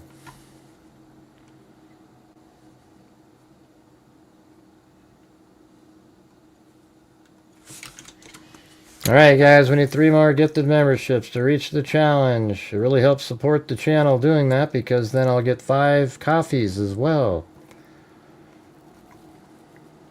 Alright. Colchester, Essex.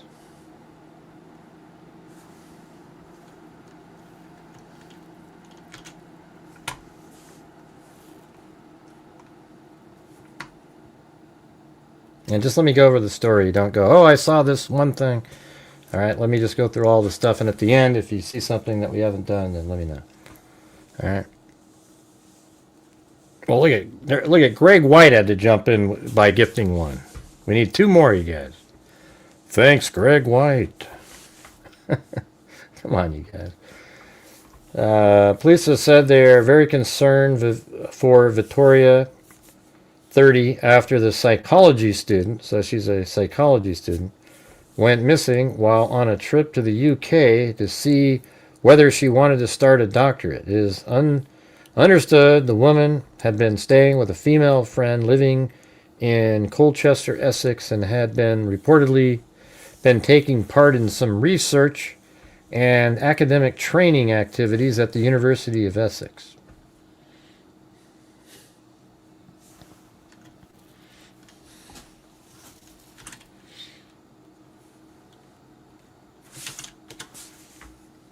I guess that's over here.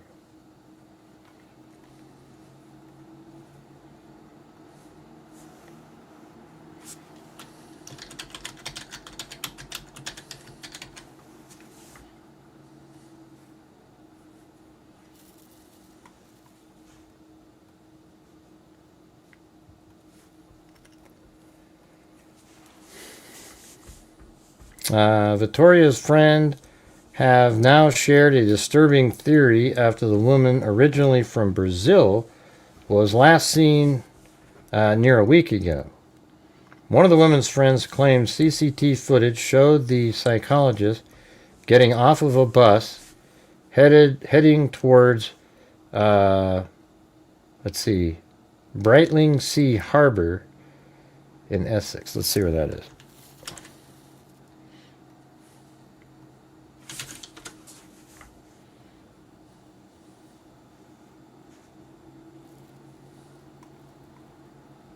Okay, that's Brightlingsea Harbor. There's a couple, we had a few stories that kind of remind you of this one here.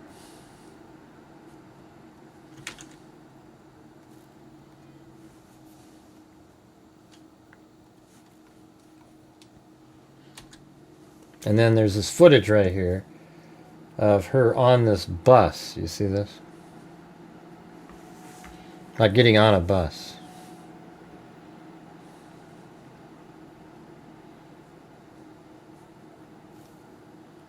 don't know if you can see that. I don't know how to make it bigger. I guess there you go. Okay, let's start over. Thank you, Wild Bill Wassman. We need one more of those suckers.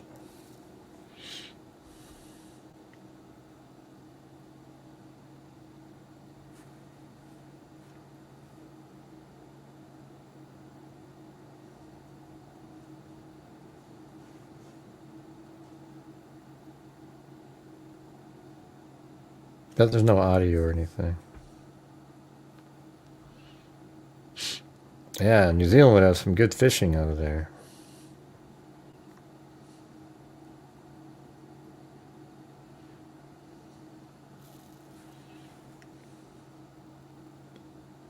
Oh yeah, here's some more footage of her right there.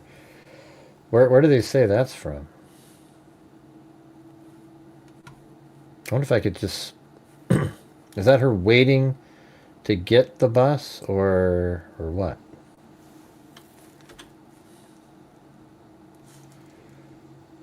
I'm not sure what that is.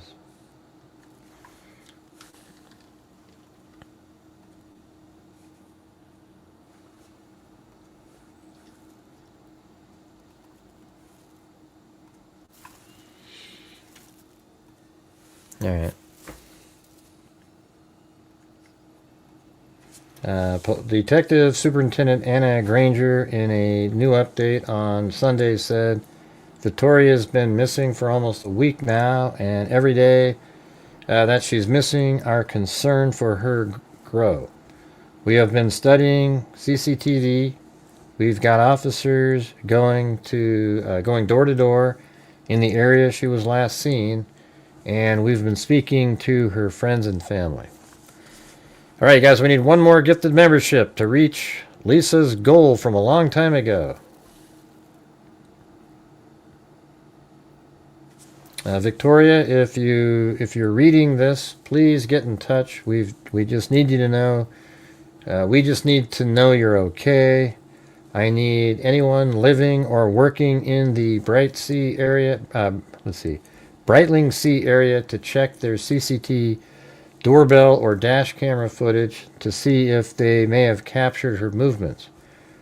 Friend and fellow psychologist Fernando Sylvester told Brazilian tabloid newspaper O Pavo on Friday that Vitoria's phone is paired with hers and activated and then activated the emergency mode, which sent a signal whose location was pointing to the sea, she said. Victoria would go to the university in the morning. They would have lunch, and she would take the bus to go sightseeing around London. So far, they have searched hospitals, looked for people without documents, checked bank transactions, and are searching the surrounding area, but I have seen this work being done at sea. But I haven't seen this work being done at sea. Don't know what that means. Fernanda said her friend had visited the UK before, intending to return to Brazil in May or for a conference.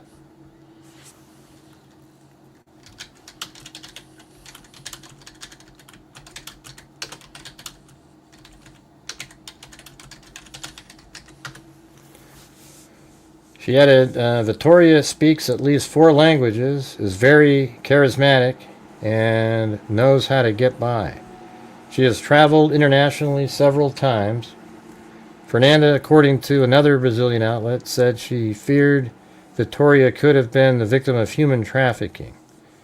She said her mum is in London and they are taking the necessary steps, but due to the seriousness of the situation, searches need to be carried out at sea, and other European countries need to be alerted because from the clues we have, we realize this may be a case of human trafficking.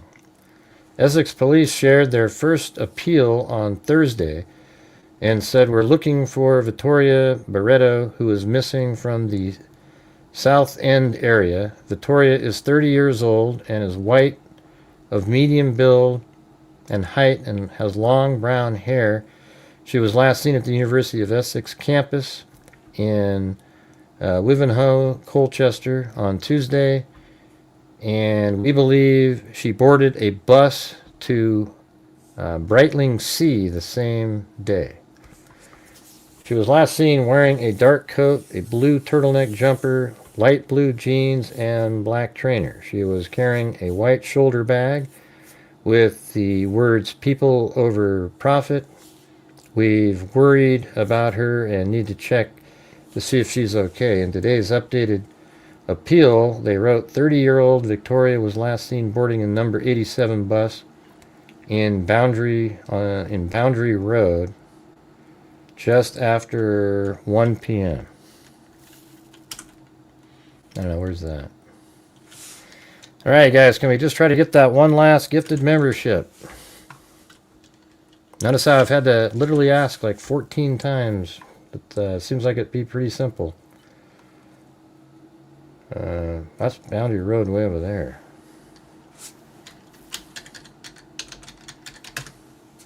Hey, there's one. Look at that. So this is where she got on a bus.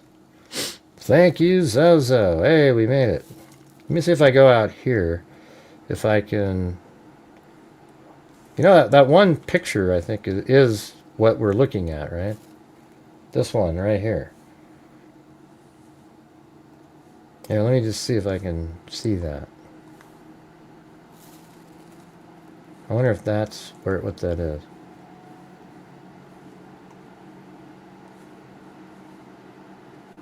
Is this all Boundary Road?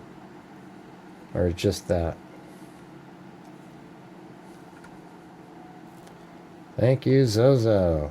Man, that was a tough one. Okay, boundary, and boundary goes over to here, and then it continues. Is this? And then it's sort of done right there.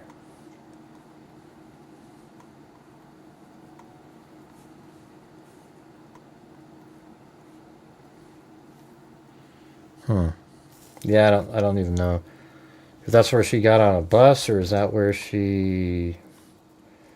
I mean, this is a university here. I just don't see anything that looks like that in this picture right here. It doesn't say where that is.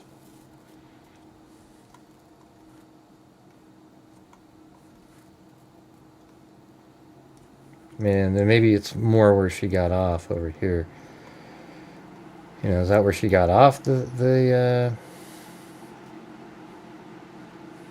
and then over here we don't have the 3D look.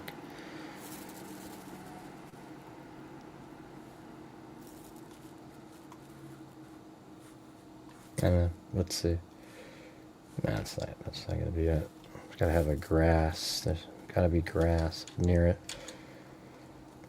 Not a lot of grass over here.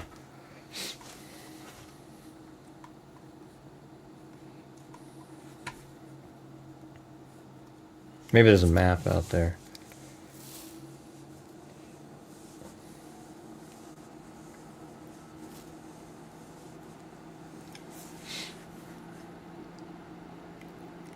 Thank you, Lisa V. In today's updated appeal, they wrote 30-year-old Vitoria was last seen boarding number 87 bus in Boundary Road. So that must be when she got on that bus. And then just after 1 p.m. on Tuesday, it got off 30 minutes later in Belfield Avenue. Okay. Probably just needed to read another little bit. This should be...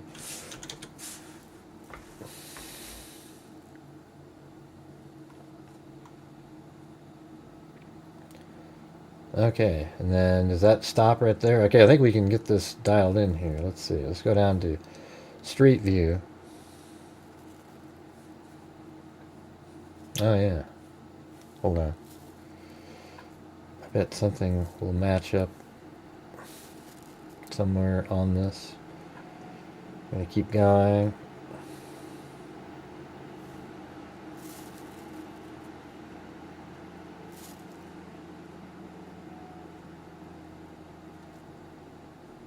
We're at about 75% right now.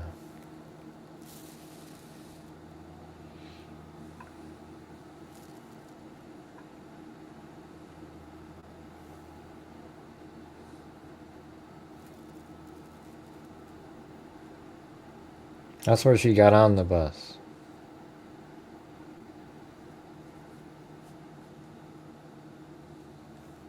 And then apparently got off on this one. I'm just going to drive down, go down this way now. Let me go to the other end. I should have started way over here, I think.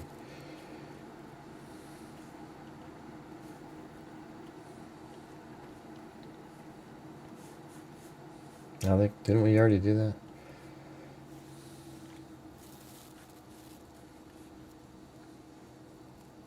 Yeah, I think we already did this part.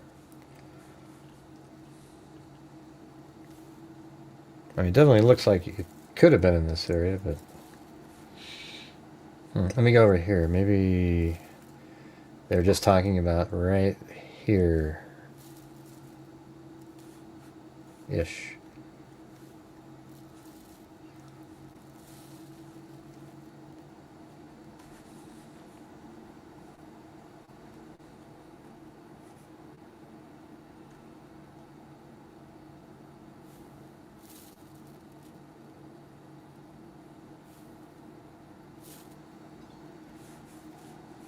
Yeah, no.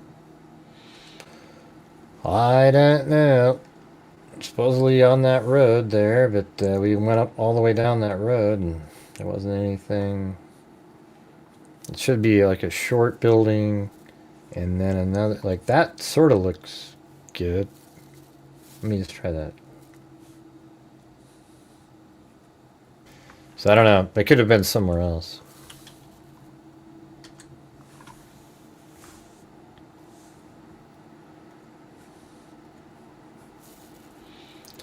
We are working hard to locate Vitoria. We are very concerned and need to find her to make sure she's okay. Please take a look at those two new images of Victoria, as this is what she was last seen wearing. Where? Oh, that one? Is there another? There's 3 images.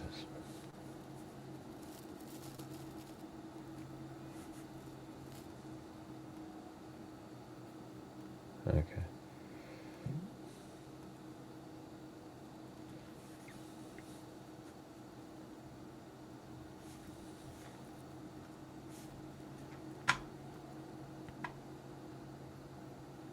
Okay, I'm going to move on to the next. See, that was on the 8th, that last article. So we're moving forward through time. I just like to get out every bit that they put out there. So this is in the Daily Mail.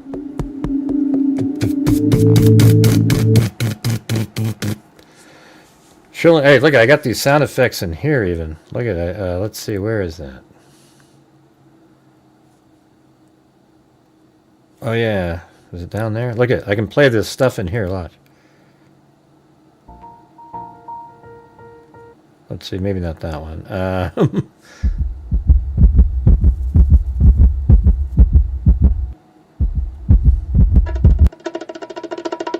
That actually is in StreamYard. I didn't even know it had this stuff.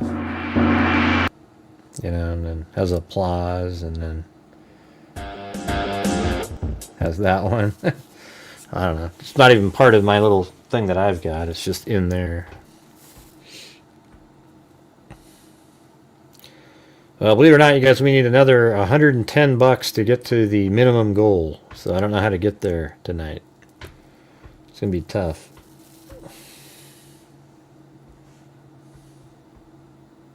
That's 22 channel memberships.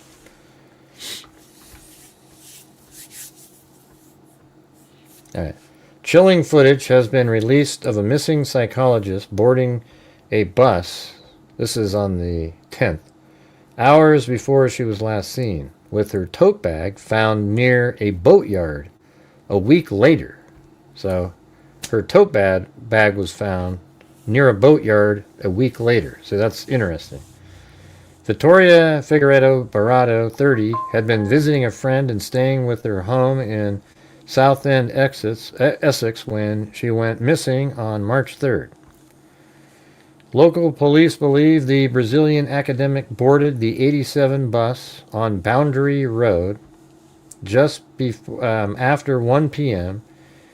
I wonder if they have, let's see.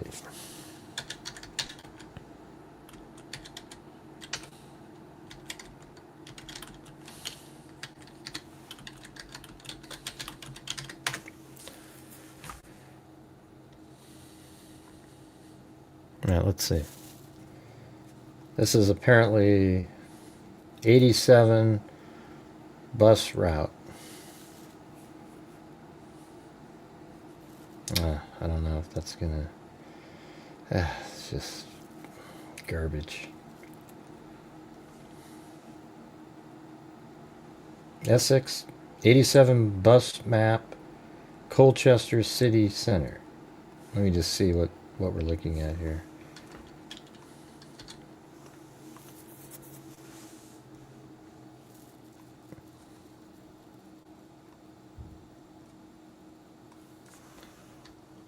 Klingo.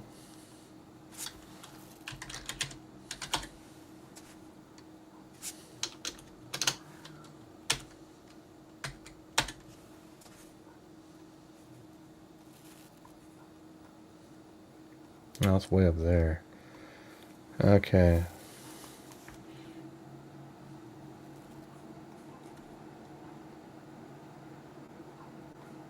I'm not sure what the whole route is.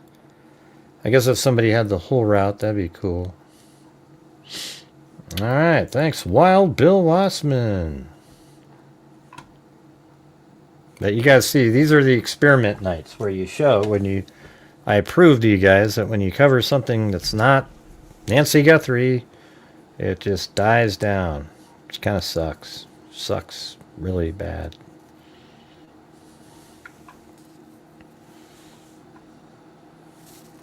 Alright, this Breitling Sea. Yeah, so there's another map I just found. Let's see what we can do with this. Alright, I want to get all this stuff in place.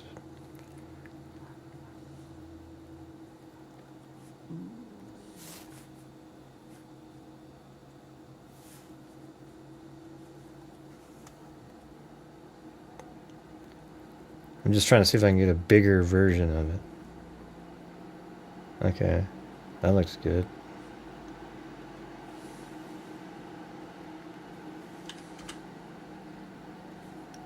I think I have the map. I just got the whole thing.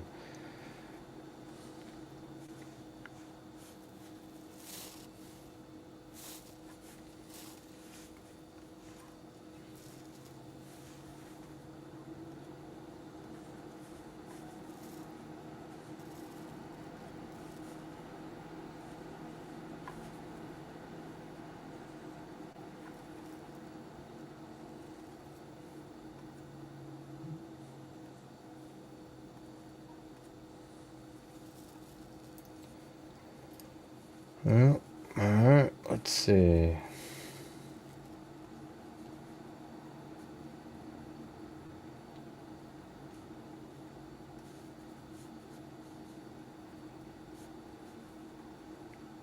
It's going to be pretty hard, I think, to...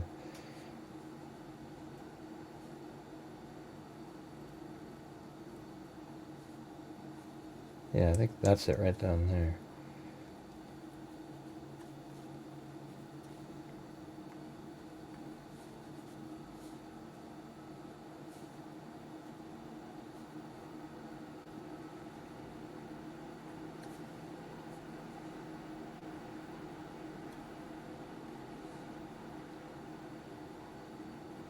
I think that's the spot. Yeah, I don't know. That's confusing now. I wish I had the Maybe I can switch it over to a satellite map. It's easier to see.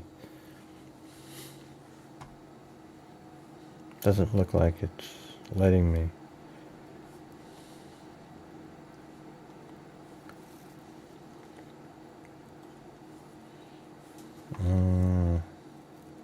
No.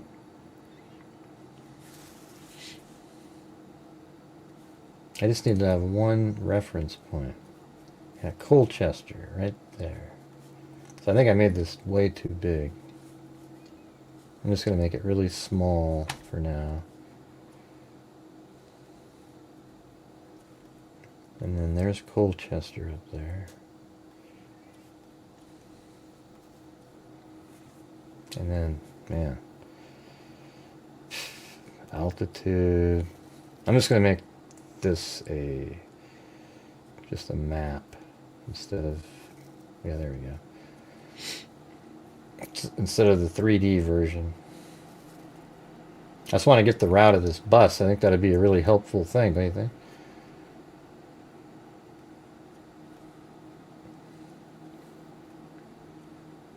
So that's Colchester.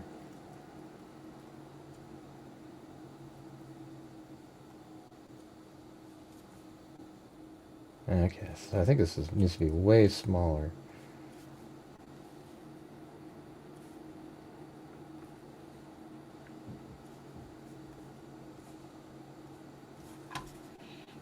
Make it a little bit transparent.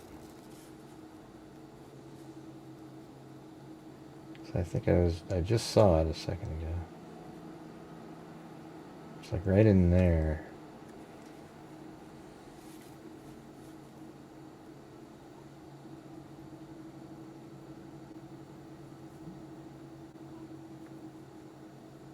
I thought.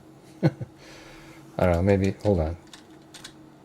There we go, rotate it a little bit there.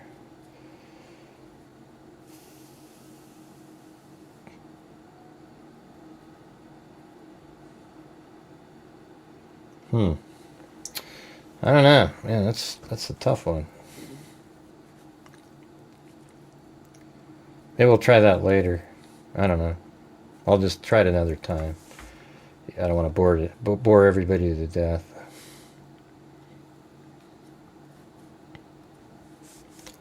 Thanks, Jim Lawn.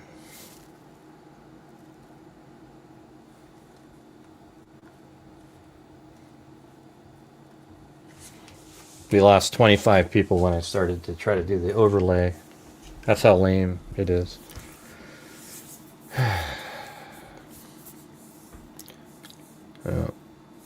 Local police believe chilling footage has been released of a missing psychologist boarding a bus hours before she was last seen with her tote bag found near a boatyard a week later. Vitoria Figueiredo, Barreto, 30, has been visiting friends and staying at her home in Southend, Essex, when she went missing on March 3rd.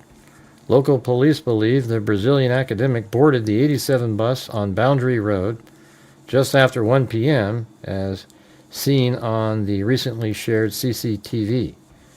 Miss Figueiredo, I'm just going to say Miss Barreto, had been helping her friend Liliana Silva, a PhD student and lecturer in clinical psychology at the University of Essex, with a written project at Colchester campus before the pair parted ways.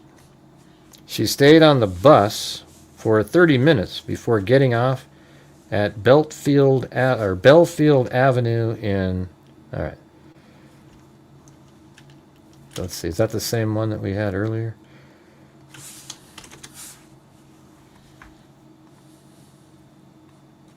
Yeah.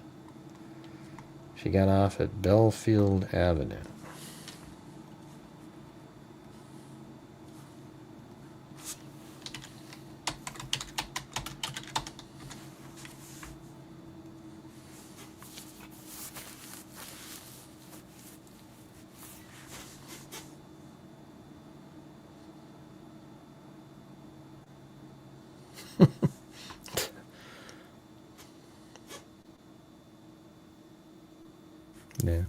I was reading Jim's comment about wearing an eye patch.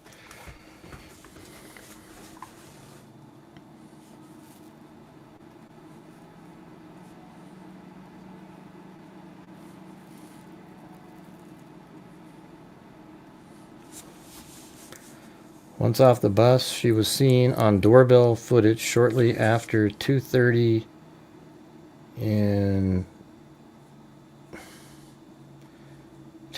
p.m. in the Hurst Green area.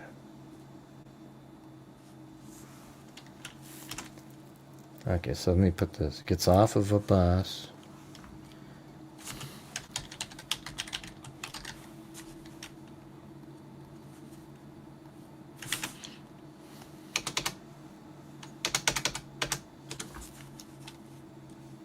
Where's Hurst Green?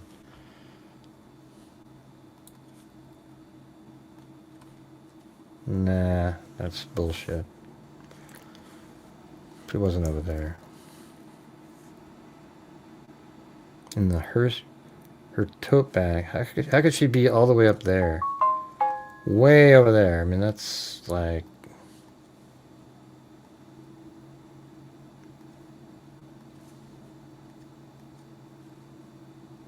Yeah, 200 miles, forget it. There must be an area in here with the same name. Oh, there it is right there. See that little Hurst Green. So that is the same area here.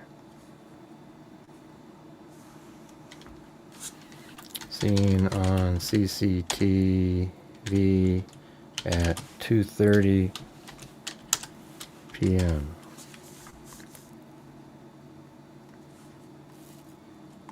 Yeah, it could be something like that. Lots of things. Zozo's trying the psychic technique, where you throw out every single known thought, and then later you can say, "See, that's what I was saying." Yeah. Yeah, I mean, it's weird. Isn't it weird how psychologists are always in the, there's always, a lot of times there's something wrong with them, the psychologist.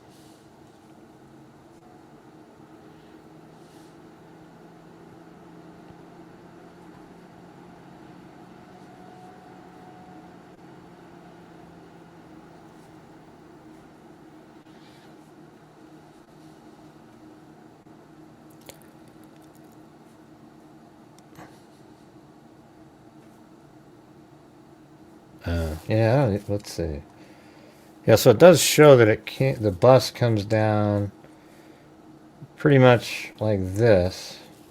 Comes down, and then, let's see, down, and then sort of goes up again.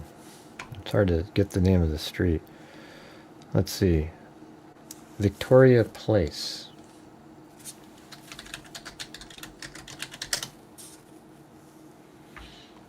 Yeah, right there.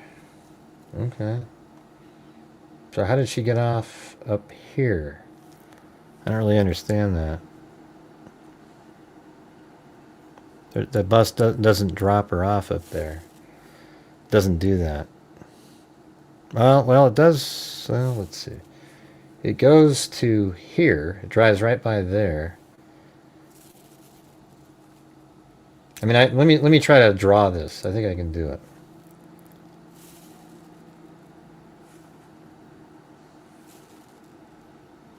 Okay, so the 87 bus goes like this. I'm just going to generically draw it.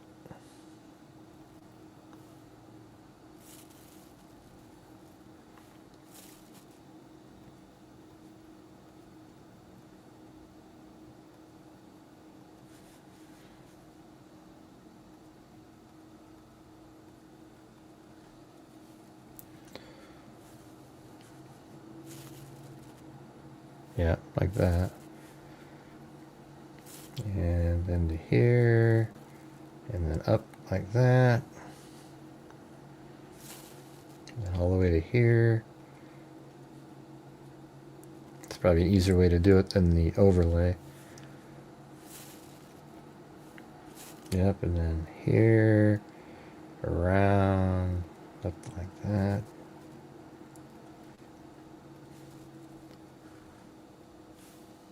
Yep, and then from here, it keeps going around like this.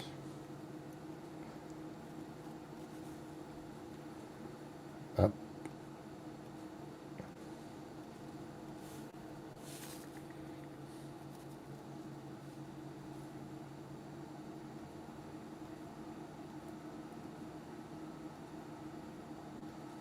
Is she married?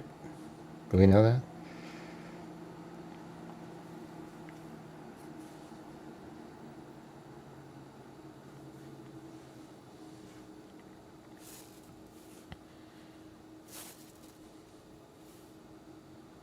Wow.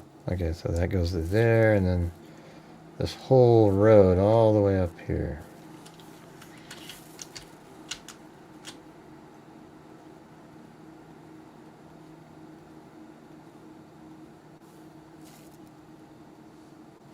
Alright guys, if you could help support the channel, that would be great. Thank you. Just trying to make it happen on a non-Nancy Guthrie night. Let's see if it's okay to do something else.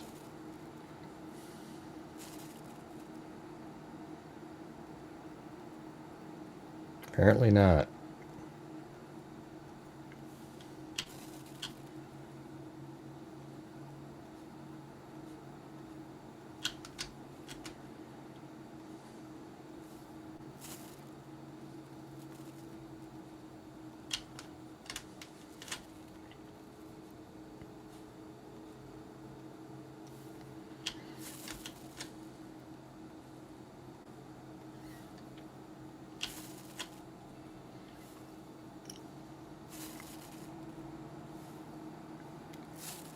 Huh. I don't know if that's right. I think it cut across. That sort of looks right. It made it here, and then it kind of goes up, and then the way they had it. Oh, this part's right over here. I guess that's all that really matters, is that portion.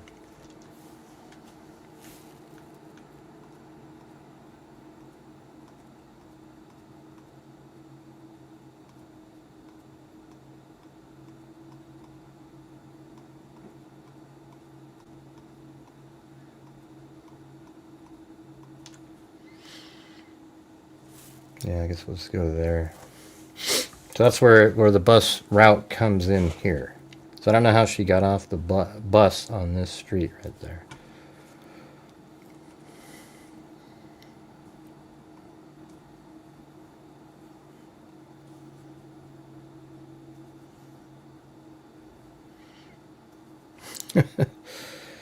Yeah, I mean, it's amazing. I try these experiment nights where I do something else and I can't make it, you know. It's just such a like on tonight's like this, we wouldn't be able to donate a nickel at the end of the month if this is what a normal night would be like. So that's why you got to do you know, the big cases. It's unfortunate, but that's what YouTube is sort of relegated the YouTubers into doing. I think it actually turns right there. That's what it does. It comes in like this.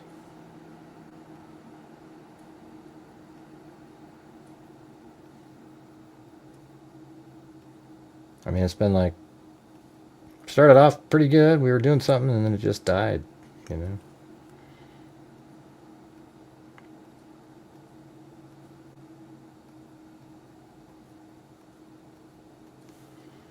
Yeah, then I think from here it goes up and then like that.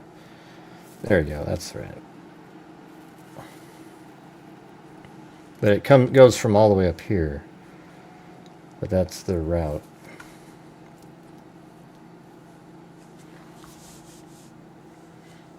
Right, well, that's just the way it is, Lisa. Unfortunately, that's how it has to be. I got to cover the cases that people want to watch and get motivated to help support the channel. They don't, when we do these kind of things, people just go, yeah. They don't show up, they don't do it. It really sucks the way YouTube is right now. All right, and I end up having to spend a lot of the even more time trying to get the support for the channel. We're not even at, we're at like Believe it or not, we're at 66%. That's actually the number. 205. I mean, that's just not even. I donate my 5 memberships when we hit 300, because the 300 is really only 210. If you multiply that times 30, that's 6,000, and we've donated 5 before. I mean, so it's not even. It just doesn't work.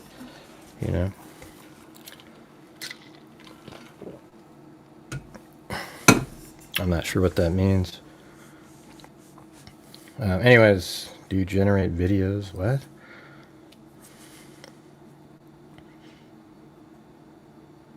There's more info to go on this one than Nancy Guthrie. I mean, Nancy Guthrie has almost nothing.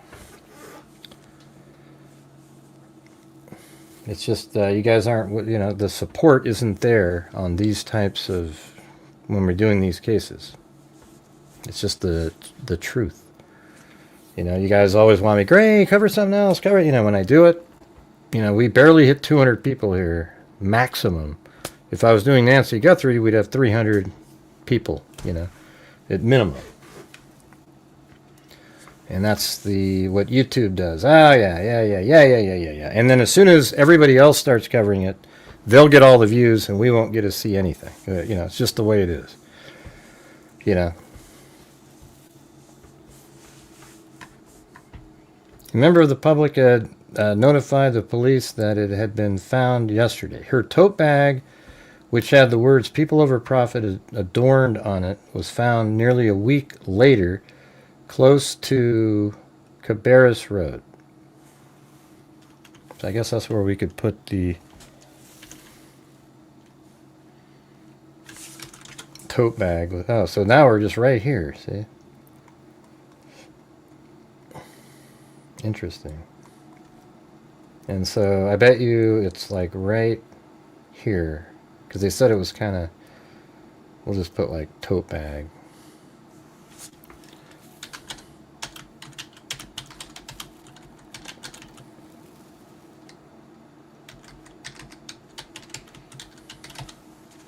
So it's up to you guys, It's the same, the same people, etc. If it's not worth supporting these, then I can't do them, All right. So somewhere around in here, we'll just put Cabarrus Road.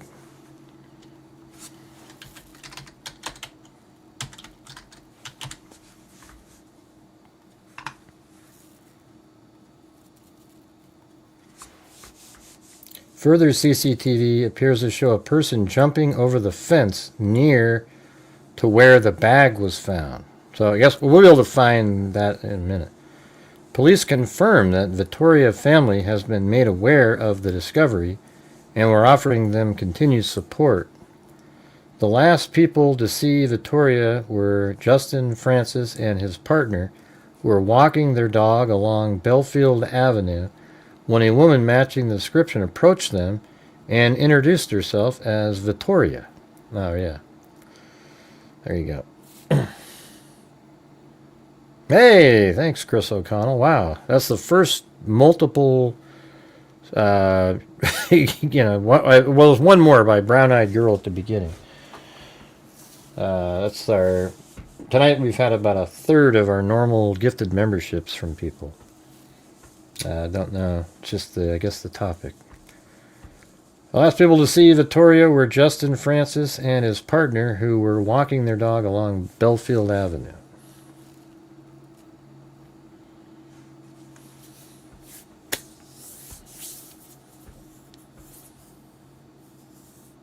Yeah, she's been missing since March 3rd. That's a long time. Thank you, Chris O'Connell. It didn't say if it was empty. It just said tote bag. Mr. Francis said she asked if she could come into their home.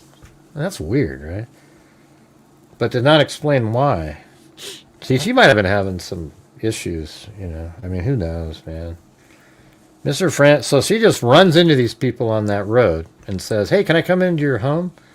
Didn't explain why. He said they now feel a little bit guilty for being the last people to see her and speak with her. So you obviously didn't let her into your home. If we had known at the time she was missing, well, she wasn't missing at the time. We would have brought her back to our house and got her a cup of tea. Yeah, of course. Now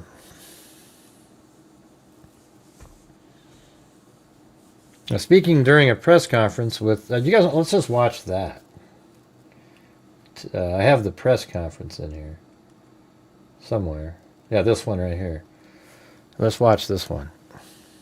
I'm Detective Superintendent Anna Granger, and I'm overseeing the search for Victoria. Victoria was reported as missing to us on Wednesday, the 4th of March. She hadn't been in contact with loved ones since the previous day, Tuesday, the 3rd of March, after she met a friend at Essex University. We now know that after she met with a friend, she got on the number 87 bus in Boundary Road, Wivenhoe, just after 1 p.m, and got off 30 minutes later in Belfield Avenue, Brightlingsea. Once off the bus, she was then seen on doorbell footage in the Hurst Green area of Brightlingsea shortly after 2:30 p.m. At that time, Victoria was wearing a dark coat, a blue turtleneck jumper, light blue jeans and dark trainers with white soles. She was also carrying a white shoulder tote bag at 2:30 p.m. At that time, Victoria was in the Green area of Brightlingsea shortly after 2:30 p.m. I don't think that video is after she got off, that other one. At that time, Victoria was wearing a dark coat, a blue turtleneck jumper, light blue jeans and dark trainers with white soles. She was also carrying a white shoulder tote bag with the words "People over Profit." We are now able to confirm a bag matching that description has been located on a green space close to Coparis Road in Brightlingsea. A green space. So let's see.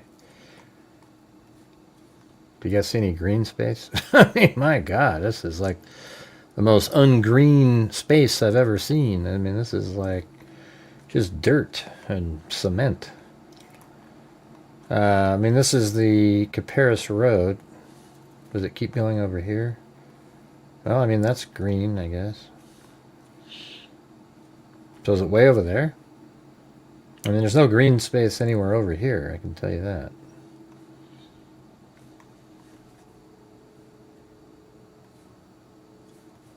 I mean, it would have to be way over here, where there's a green, green over there. And it kind of ends over there, too, I guess. Why don't we just put, like, a possible green space. But hey, if you guys are out there and you have the ability to help support the channel, we're still, gosh, I don't know, like 15 memberships away from reaching the goal where I donate 5. Possible green space. All right, let's put that there.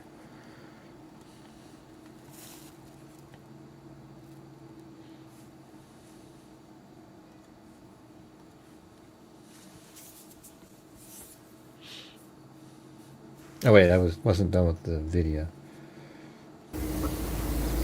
It was located by a member of the public shortly after 2 p.m. yesterday. What the heck? Chris O'Connell, you're gonna do it all by yourself? Oh, look at that. Thank you. Victoria's family have been updated and continue to be supported by specialist officers. We've also now identified CCTV, which appears to show a person jumping over a fence close to where the bag was found in a boatyard. This happened shortly after midnight on Wednesday the 4th of March. At this stage, we do believe that person is Victoria. See, they think the person that jumped over the fence was her. What the hell is she doing jumping? Don't you think it's weird? Like, she tried to get into somebody's house. Did she think she was being followed? Maybe she's schizophrenic or something. Like, she thought she was being followed. So, hey, can I come in your house? But she didn't say why. And then you see her jumping over a fence and almost like trying to get away from somebody, but they don't see other people. At this stage, we do believe that person is Victoria. Today, our efforts are concentrating on specific areas of Brightlingsea, where our teams are carrying out detailed searches. This includes search officers on specific areas of Brightling. Let's see, Morgan Marine. Let's just see where that is.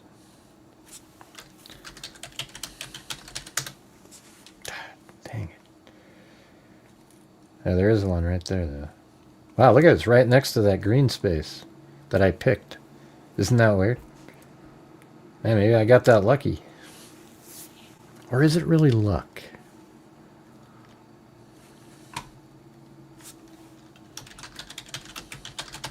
Morgan Marine.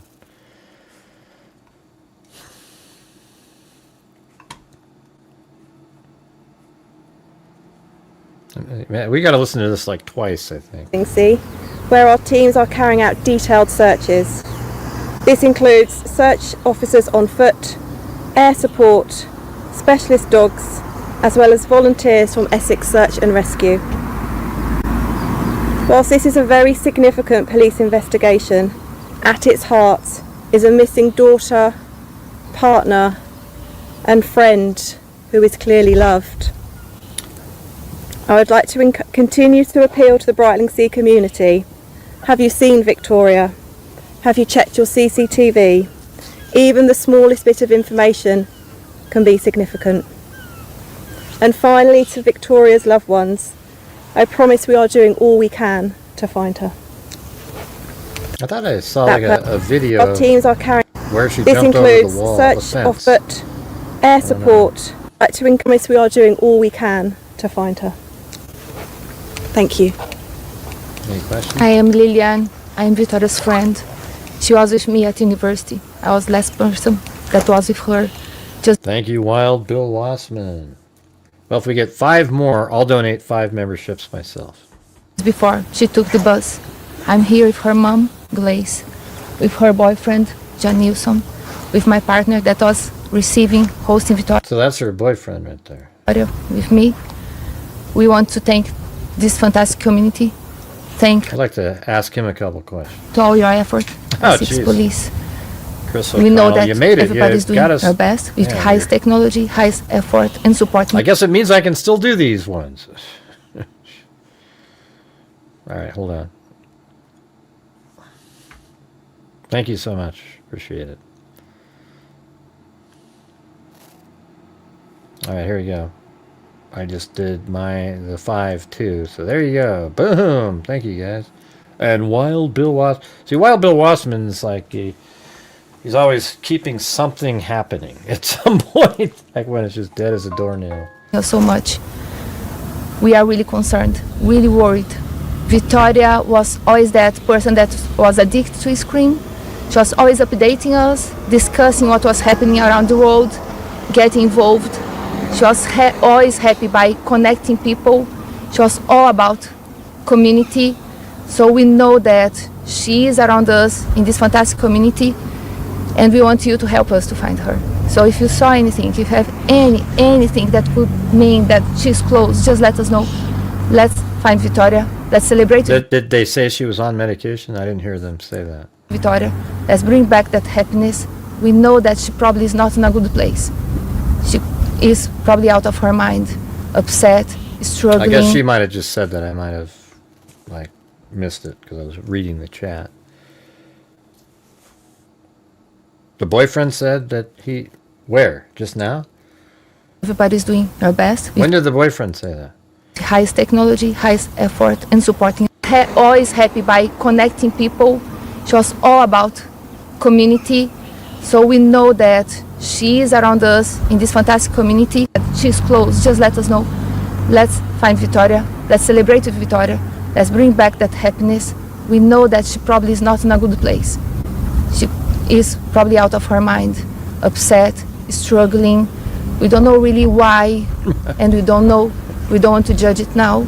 We just want her with us. She needs to feel protected. She needs to feel loved. It was never her behavior. That's why we are so scared since our first second. Since when her mom saw that she didn't show up to come back home with me, at the same time she got her tickets and came here, because it's not usual at all. So please just help us to find this amazing person that makes such a huge difference in this world. We need to find Vitoria. Thank you. All right. And then I had this other, I think this one might be the one. Let me just listen to it. E a polícia britânica Essex percorrem a região. E a polícia britânica procura há 8 dias por uma psicóloga brasileira que desapareceu no país. O caso mobilizou a comunidade de uma pequena cidade da... Helicópteros sobrevoaram a área. Vitoria Figueiredo Barreto, cidade de Essex. As duas iriam se encontrar. Vitória saindo da universidade. Feito pela Vitória. See, apparently she went down like this path right here.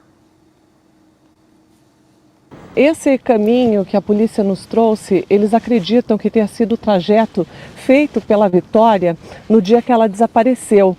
Ela teria caminhado até a marina. Daqui a gente já consegue ver alguns... That might be what we can use then. All right, let's see.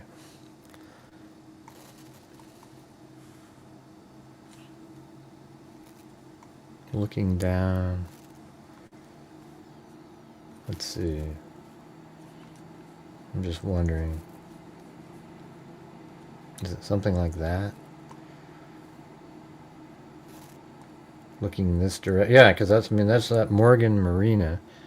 I'm wondering if, let's just see if that's tan in the front. The other side should look the same. Hold on. Let's go right here.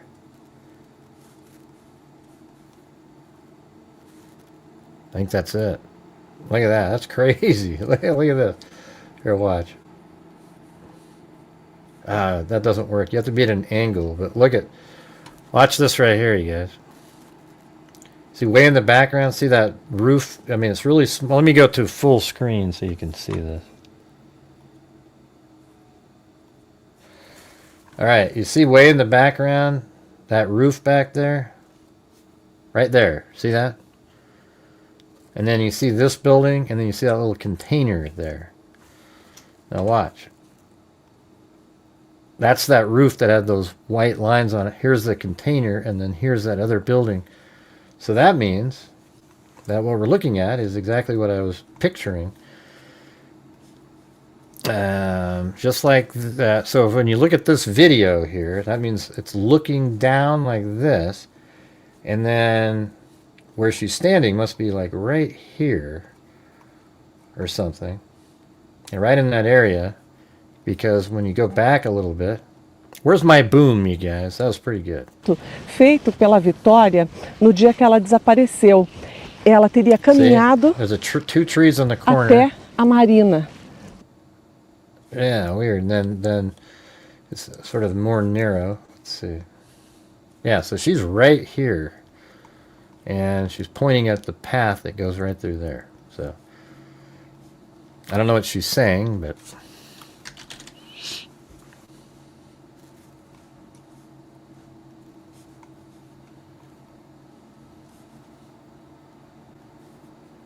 you know, that definitely deserves some booms from you guys, but I didn't get one damn one. Jesus. You guys suck. Alright, let's see.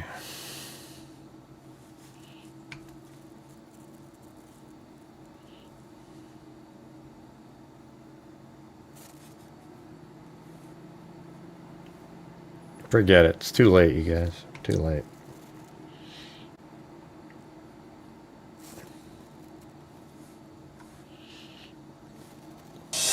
E a polícia... Porque não tínhamos mais notícias, rompeu, a polícia passou, porque não...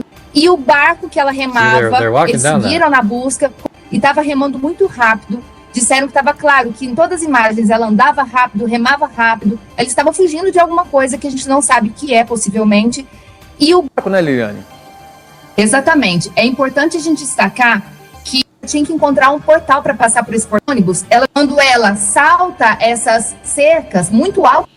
I wonder how they're walking over there. So they're just going like this down there.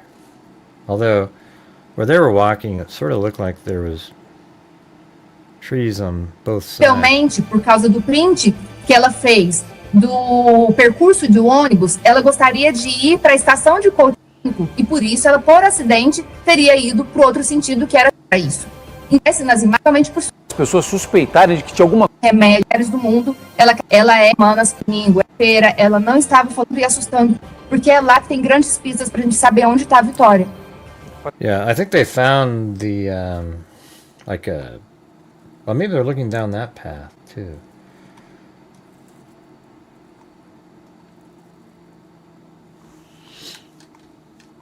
Yeah, so something happened over in this area here. All right, let's just keep going. I think they found the laptop too later. If I remember, I think I saw that in something. But so, if we had known at the time she was missing, we would have brought. If we had known at the time she. Wow.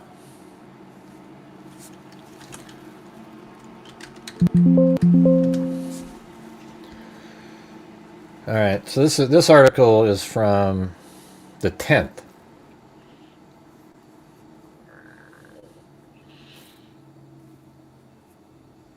It said a member of the public had notified the police that it had been found yesterday on a green space near the boatyard.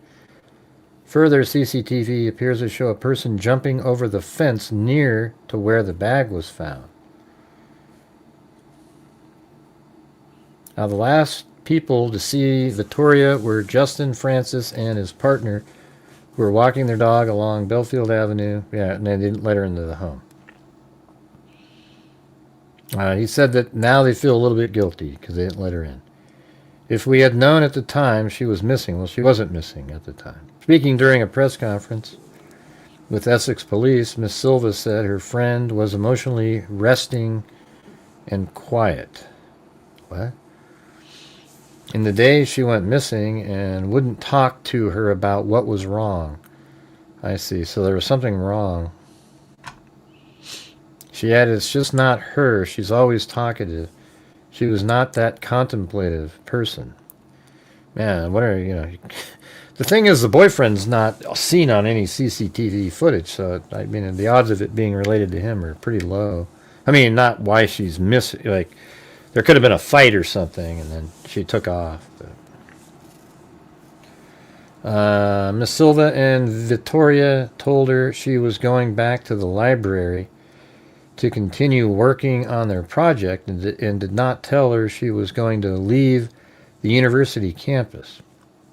Sharing the theory she and Vitoria's family currently believe, Miss Silva said it is possible that her friend was trying to get the bus to Colchester Town Centre, London, or Southend. I don't know. So I think somebody's not telling us something. That's what I think. Yes, whenever I find something on a map, you guys, we need the booms, all right? These.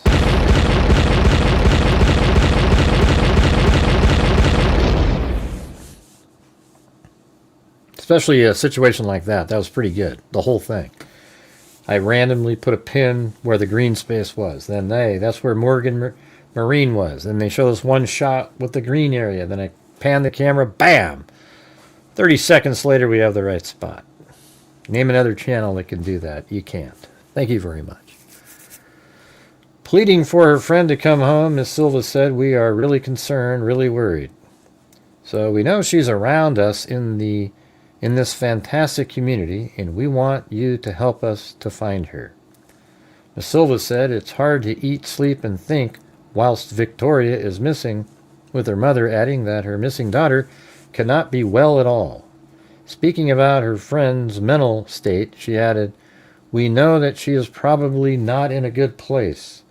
She is probably out of her mind, upset, struggling. But why, though? I mean, we don't know why. Okay, well then how come, when you say she's probably out of her mind, upset, struggling, how do you know that?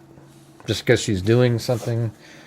I mean, I think it's possible she has some sort of a mental break of some kind, She invited me to look at the ducks. She said she invited me to look at the ducks. Well, that right there is a sign for sure. She didn't want to talk, and she said that we would talk later. Just go look at ducks. I don't want to talk, though. I said, sometimes it's too late, V. Let's talk. But she said, observe the ducks. Oh, man. Sounds like there's something wrong there, Hey, let's go look at ducks. Hey, let's talk about, is there anything wrong? I don't want to talk. Hey, sometimes it's good to talk. And then observe the ducks, which was not her. She was not that she's not that contemplative person. Yeah. I don't know, observe the ducks. Whew. That's weird. Essex police said that their efforts today are concentrating on specific areas of Brightling Sea where their teams are carrying out detailed searches. The force has deployed search officers on foot, air support, and specialist dogs, along with help from volunteers at Essex Search and Rescue. Detective Superintendent Anna Granger urged anyone who saw Vitoria or who has even the smallest amount of information to come forward. She also asked for everyone in the area to check their CCTV cameras.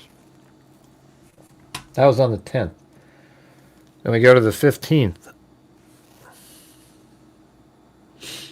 Police issue update on missing psychologist. Isn't it weird how psychologists are a lot of times the crazy people? We know a few of the trolls that we have on social media are psychologists, but actually stalker nut jobs themselves. Isn't that weird? Wow. Might want to go get that checked out. Essex police have confirmed.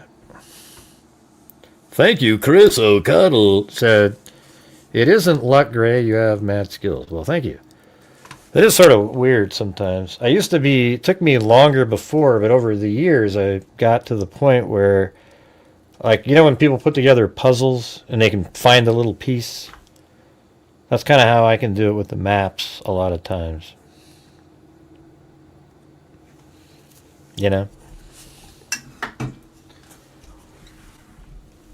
Hey, you still out there, Karen? Did you see the dogs eat your bones earlier? I don't know if you took off or not. So it says Essex police have confirmed a laptop has been found in the search for missing psychologist Vitoria Figueiredo 11 days after she was first reported missing. How come it, that's weird. What's taking so long to find these things? The 30-year-old Brazilian was reported as missing to us on Wednesday, the 4th of March, by a friend who she had been with at Essex University on the previous day, Tuesday, the 3rd of March. Just say March 3rd, man. You guys are doing it backwards over there. Now look at the dogs are going nuts. Vitoria made a 30-minute bus journey from Wivenhoe to the coastal town of Brightling Sea at 2:30 p.m. on March 3rd. Police today said a person who may be Miss Barreto was later seen on CCTV. Does it show that? Hold on. Please, just show the video.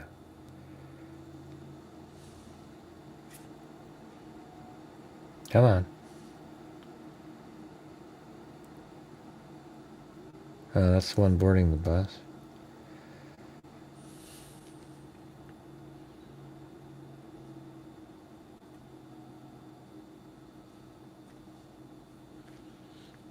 Come on, man, you guys are... What's going on with your sites over there? Now I'll go back.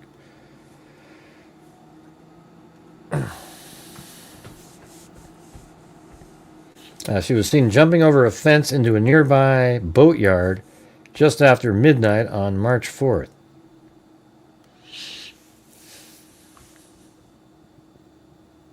Yeah, I actually mapped the whole place where I want to go fishing.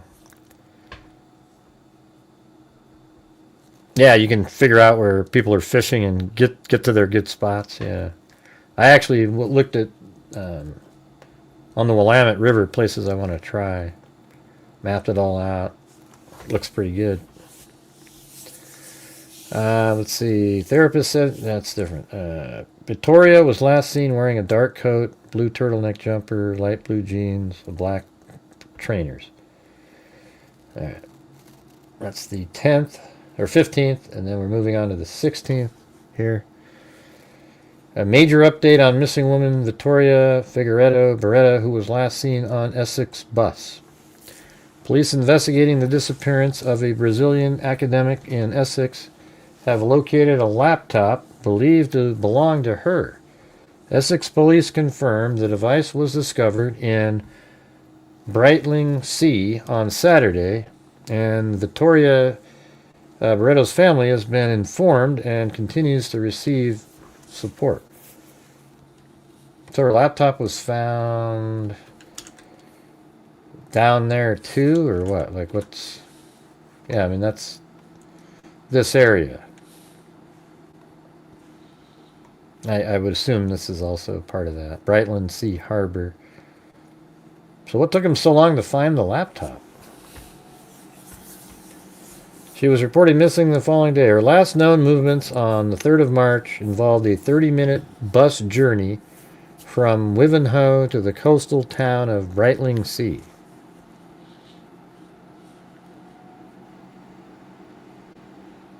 The force said a person believed to be Miss Figueiredo is seen on CCTV apparently jumping over a fence into a boatyard just after midnight on March 4th. Wow. What the hell is she doing? Is that what is it right here that she's doing this? I mean, this is right in this area. Let's see. Yeah, maybe it's one of, like a fence, something like that, you know? I don't know. It could be this fence over here. I thought I saw a video of the fence, though. Maybe it pops up later in these. There's a whole bunch of articles.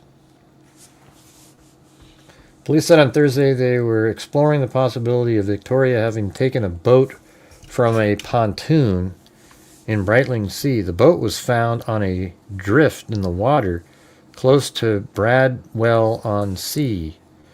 Wow, so they think maybe she got on a boat and man, if there's just a boat drifting, she probably went in the water.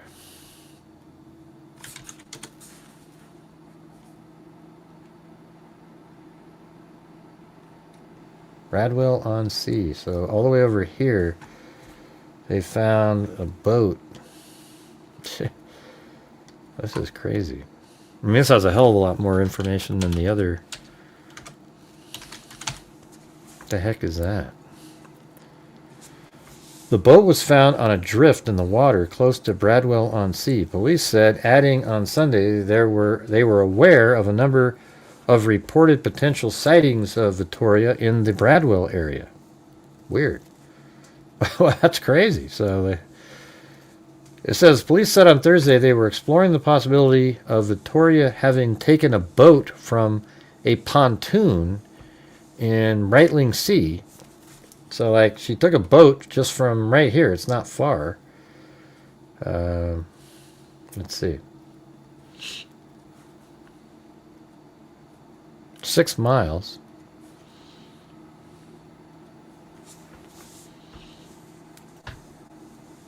And then it says the boat was found. So that there was a boat missing, right? And then the boat was found on a drift in the water close to Bradwell-on-Sea. So they literally found the boat. And then the police said they had many sightings of her on that particular island. Isn't that weird? Man. We have had, I don't know if I wonder if it became after they said, oh, the boat's there, and they go, oh, we saw her, or was it simultaneous? That would be more interesting. You know, people want to be part of the story, so they make it up.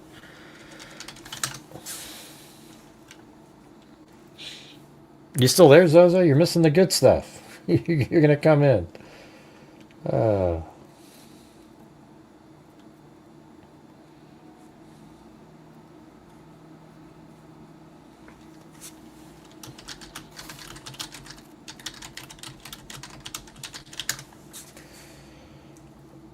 All right, let's see. That's crazy. Like, what is she doing? They said that an orange horseshoe-shaped buoyancy aid, you mean a life jacket, buoyancy aid, from the vessel appears to be missing. Weird. Police said a force Marine unit took Miss Barretto's loved ones on Sunday on the same boat journey we believe she may have taken in the early hour. This one's just got crazy here. Wednesday, March 4th. Miss Barretto's loved ones are urging the Brazilian community in Essex to display Brazilian flags, which they hope will attract her attention and create a safe and welcoming space for her. Yeah, I don't know. That's sort of a reach. Detective Superintendent Anna Granger said Sunday, March 15th is, of course, Mother's Day in the UK. I am a mum. That's how they say it in Australia, too. And I cannot even begin to imagine the pain Victoria's mother, Glaze, has experienced since Victoria's disappearance. Every single officer, staff member, and volunteer involved in the search would love nothing more than to reunite Victoria with her mum, and we're working around the clock to do that. We have seen firsthand. Don't you guys think, like, whenever we do the mapping, you just show little images of street view and all that, you just feel like you're right there, right? I mean, that's what I always think. Like, I can picture it in my head at this point. Like, if you don't do that, you just don't have any, there's no feeling. We have seen firsthand the support from the community in the Brightling Sea and further afield, which has been offered to Victoria's loved ones. Hey, thank you, Phyllis Watson. You're just here to observe the ducks. Hey, where's Jim Lawn? That's a good one. Okay. Phyllis Watson said, I'm just here to observe the ducks. All right, there you go. Equally, we know many people from the community have been involved in raising the profile of Victoria's disappearance, and that has helped to ensure a significant number of people across Essex now recognize her face and her clothes, etc. All right, so that was the 16th.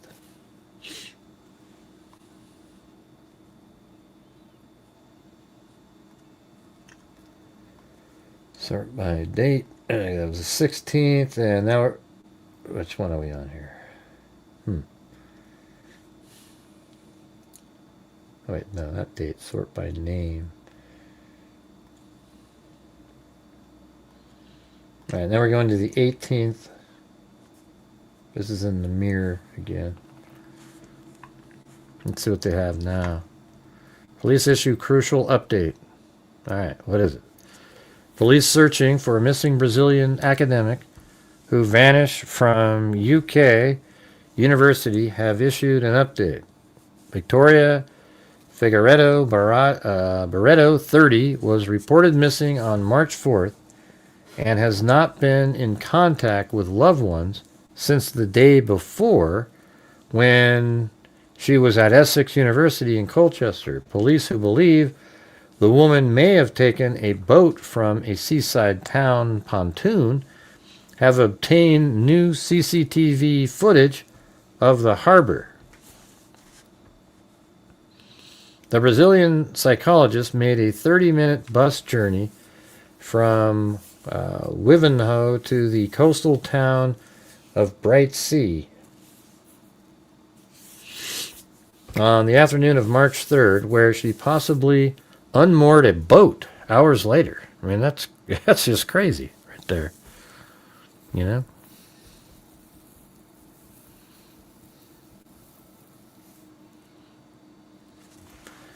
Let's see. Well, it does say right here, body found in sea during huge hunt for missing man. That's different. Let's see. In an update on Tuesday, Essex police said new CCTV footage covering the harbor area shows a number of vessels on the water as part of a regular marine work patterns.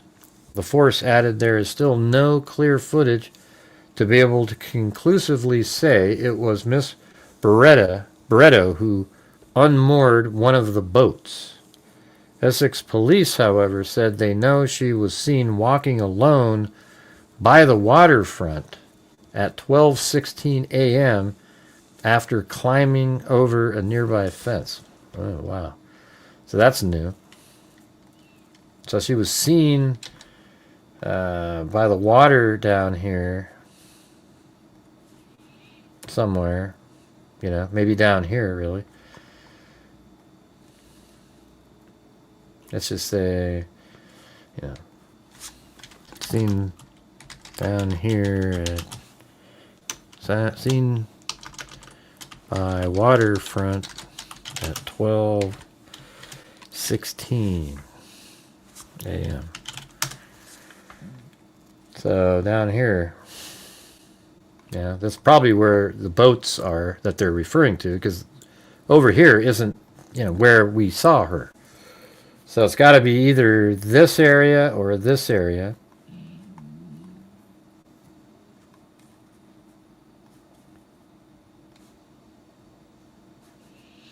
Yeah, there's no any visual information here, just right to there. So she probably jumped over a fence, you know, one of these fences over here. I'm not even sure you can be right where I'm at right here. I think she went over this fence, because after you get over that fence, you can just walk to the boats. I don't think there's any exit right there. You can just walk to the boat there. I think the fence she went over, it has to be one of these. I would think. I don't know. Maybe there's another fence right over here.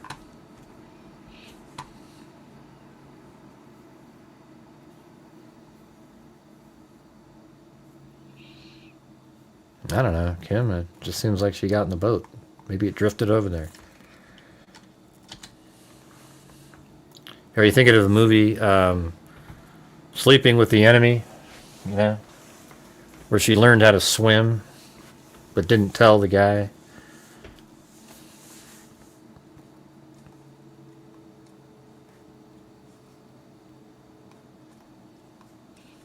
I mean, if the boat made it to here and parked in there, you know, obviously it probably means she knew what she was doing.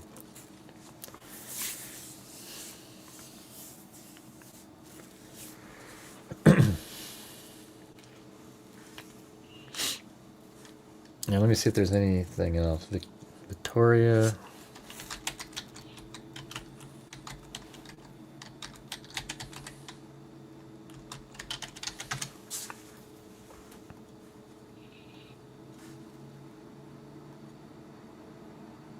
Is that her? I haven't seen that one. I don't know what that is. It could be her, though. Let's see. Why do they have that picture in there? Footage of missing woman. Well, where's that? Huh. What day is this? Let's see what this one has in it. Hey, thanks, Sarge Donald, USMC. Oh, he's got a $10 joke. Here we go, everybody. I went to a funeral and didn't know what to say to the widow. So I just went up and said, plethora. She said, thanks. That means a lot. Jesus. Oh, jeez.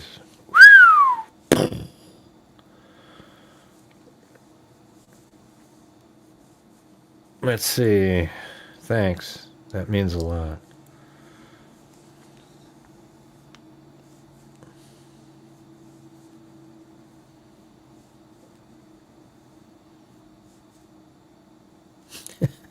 I'm just looking at, I'm looking for Jim. Where's Jim?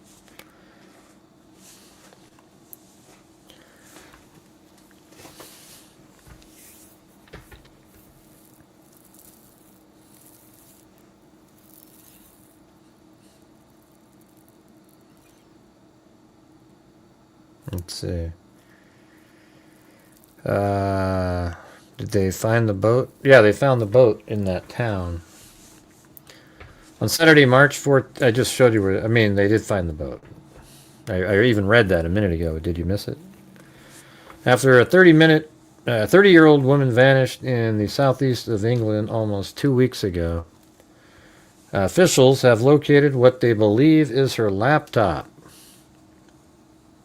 There have also been numerous possible sightings of the Brazilian national. On Saturday, March 14th, authorities found a laptop they think belongs to Vitoria. You know, I'm not sure I get the joke.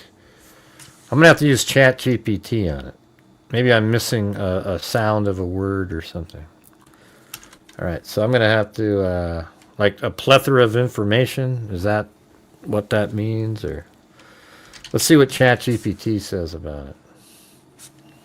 What does this joke mean? Let's see if it can figure it out. All right, here we go.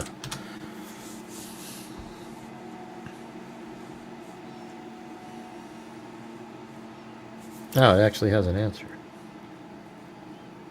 Come on, play it.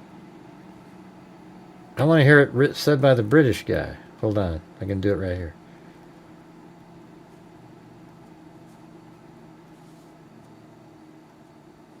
There we go. It's a wordplay joke based on a double meaning. The speaker says plethora, which literally means a large or excessive amount of something. The widow replies, thanks. That means a lot. Oh, I see. That response works in two ways at once. I get it. Literal meaning. It means a lot. Like the word means a lot. I wasn't thinking of it like that though. Plethora. To me, it's like I guess it does mean a lot. Like a plethora of information, meaning a lot of information. So like she said, that means a lot. She gave the definition. All right, that was pretty good. All right. Now I get it. But, the word a lot, I guess there's no other way she could have worded it.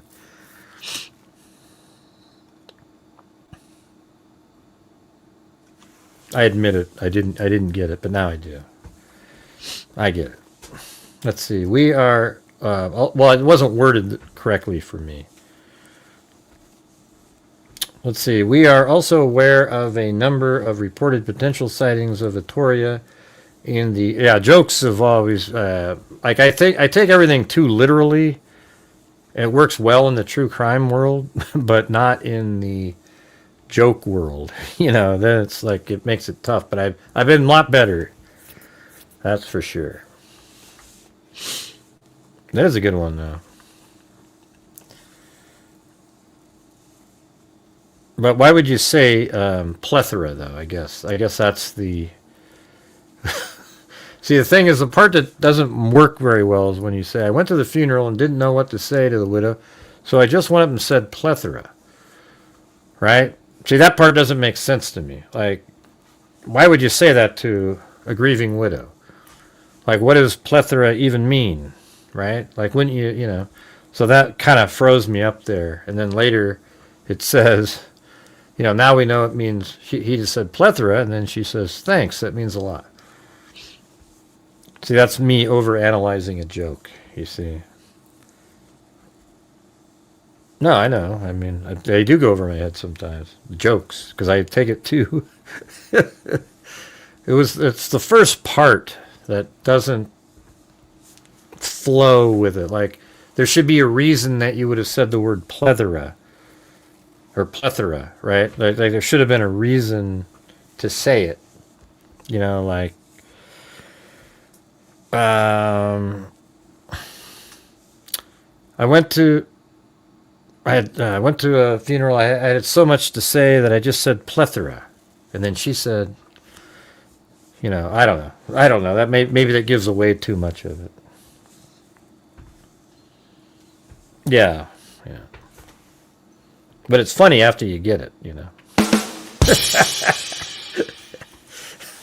On Sunday, March 15th. The members of the Marine unit escorted the missing woman, loved one, on the same boat. Hey, hold on. Where is this? Hold on a second. Did I get rid of the... Let me go back to ChatGPT.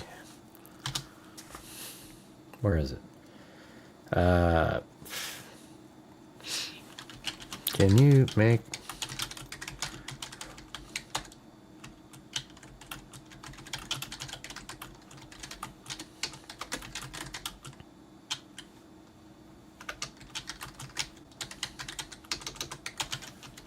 All right, let's just see what it comes up with.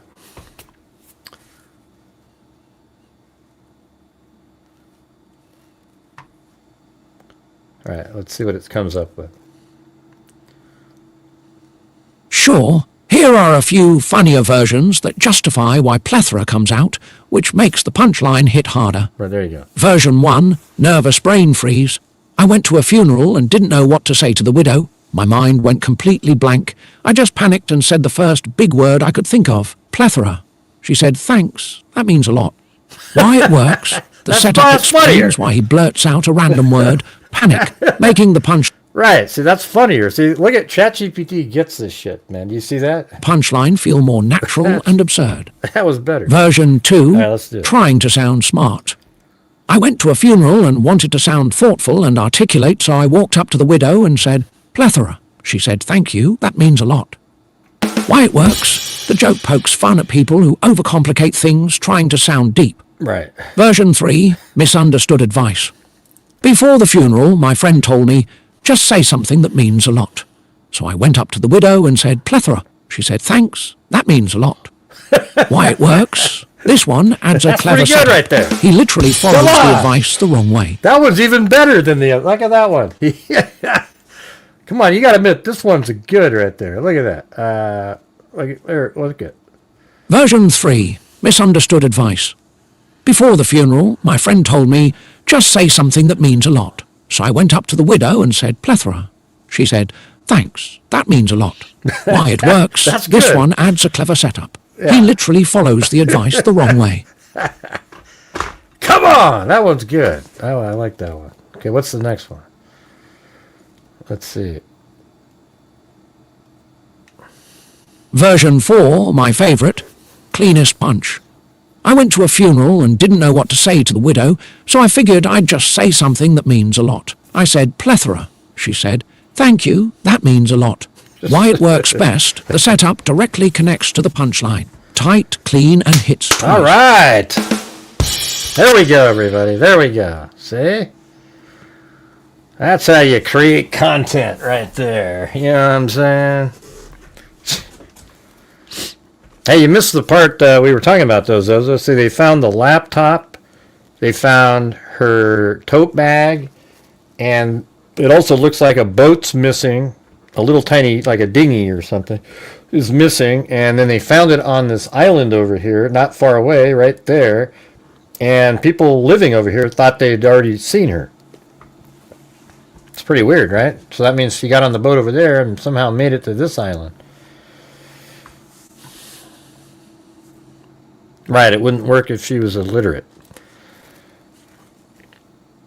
I went to a funeral the other day and spoke with an illiterate widow, and I said, hey, plethora. And she said, I don't know what the hell that means.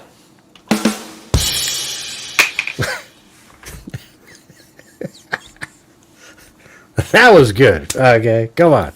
I don't know what the hell that means. Hey, thanks, Jim Lawn. It's an abundance of words. Yeah, the buoy. Yeah, well, there's it's like a little thing that you can throw that floats. Yeah. On Sunday, March 15th, the members of the Marine unit escorted the missing... I'm sorry, that last one, that was pretty funny. Okay, that was pretty good.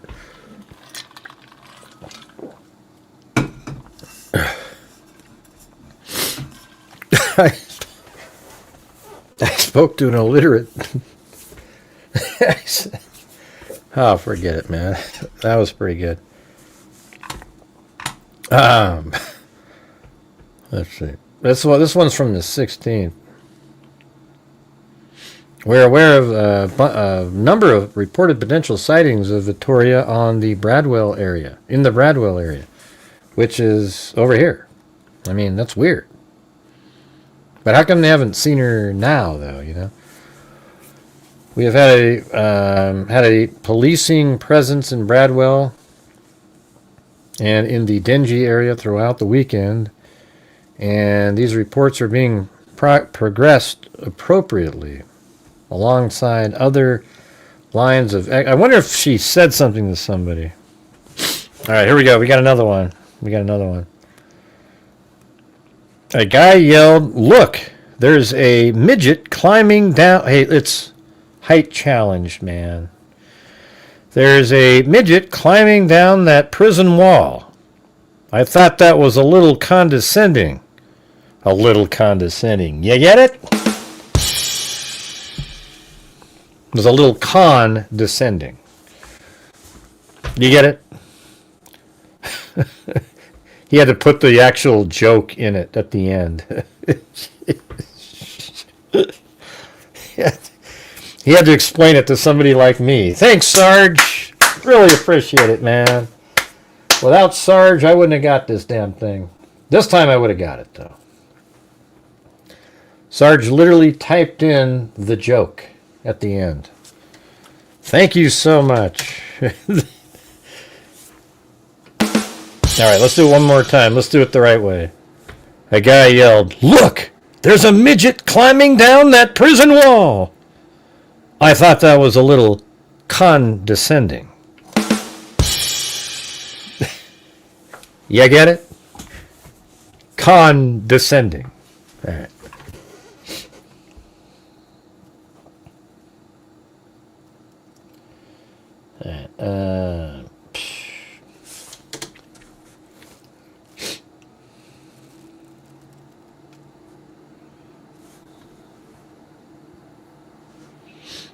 Yeah, we didn't need it that time, though.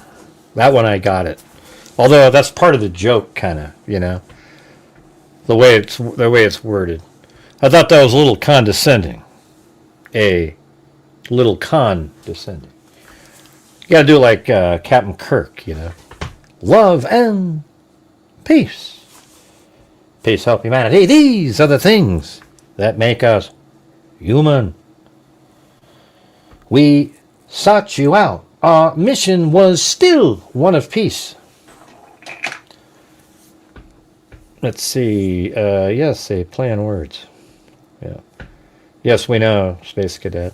You seem like you took you a while to get that one. Let's see. I went to school with a boy with dwarfism. He couldn't actually kick himself in the head. He could actually. You mean he was like an Oompa Loompa? Is what you're really trying to say, right? Oompa Loompa doopity doo. What's the hardest thing about fishing? What's the hardest thing about fighting 37-year-olds? There's 30 of them. Wow. Meaning you fought 37-year-olds. I know it's not a joke. If it's the way you worded it, it sounds like it's funny. Look at it. Like, I went to school with a boy with dwarfism. He could actually kick himself in the head. Bam! Right? You get it?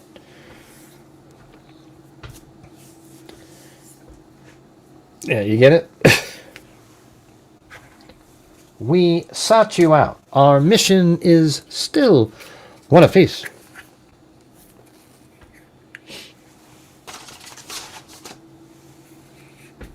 Oh boy.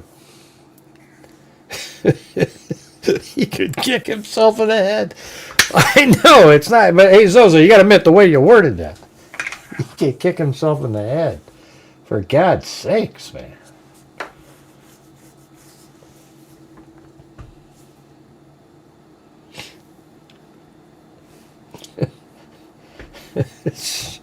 That wasn't even intended to be funny, but it was funny. He actually did. He could kick himself in the head. Yeah. Then when he turned 18, he delivered pizzas. Okay.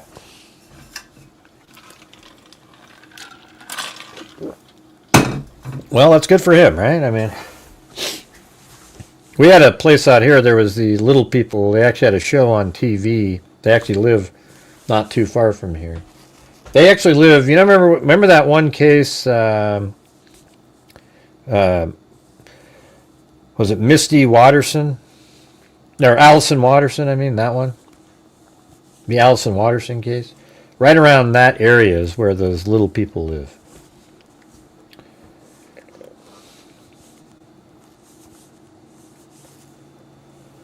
Let's see. You guys want to keep going over this at all, or I never saw this one. I don't know what that is.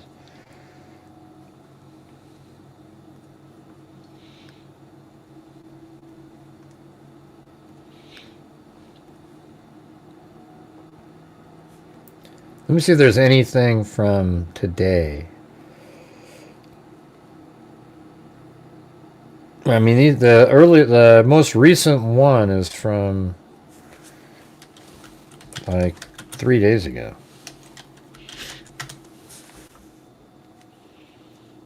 Daily Mail, last one was police find laptop. Maybe we should try that one.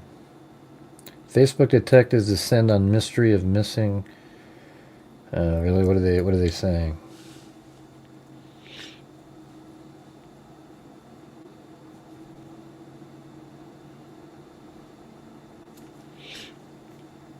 Yeah, so see, that doesn't do that though. The bus doesn't go to Belfield like that. Or unless, let me see what they're doing there. That looks interesting. They have it coming in.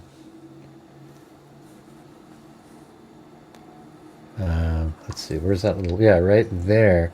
So they have the bus coming in differently. On that shorter version, they have it coming in and then dropping her off. I can just see it turning, like right there. So let's see.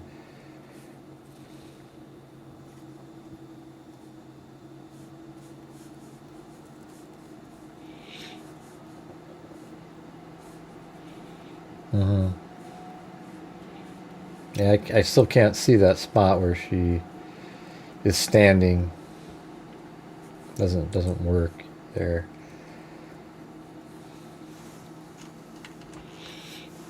Let me try the other end really quick. Maybe she was dropped off right there.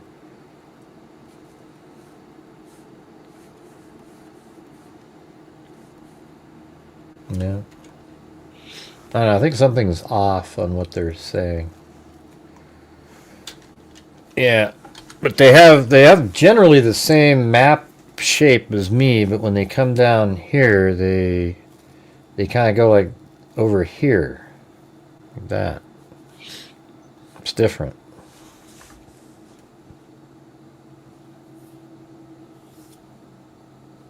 She had a good on to not be noticed. What does that mean?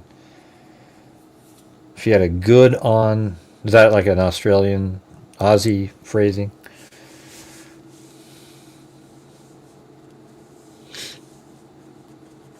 Yeah, why did she start leaving stuff though, like her tote bag and her backpack? And what was the whole thing about the ducks?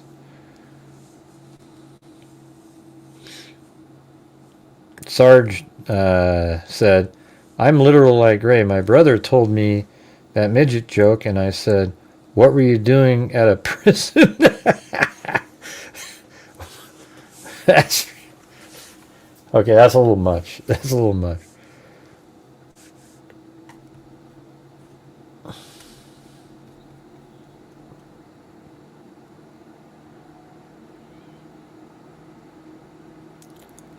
Guy yelled, look, there's a midget climbing down that prison wall. And you said, well, why you had a prison?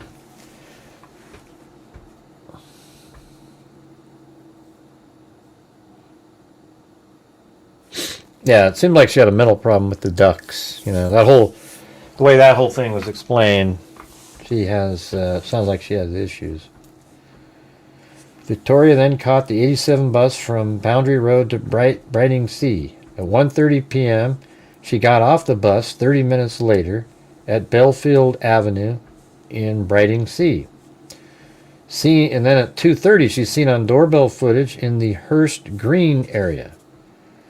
So she probably walked. I mean, she got off over here, and then Hurst Green was right there in this general area.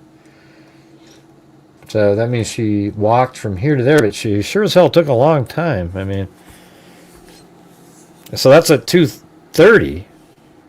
And then at 10 hours later at 12:16 a.m., she's seen on CCTV. Where was she for those 10 hours? She's seen walking alone along the waterfront after climbing over a fence into a boatyard on the Brighting Sea pontoon. Let me see. I think we use pontoon differently over here.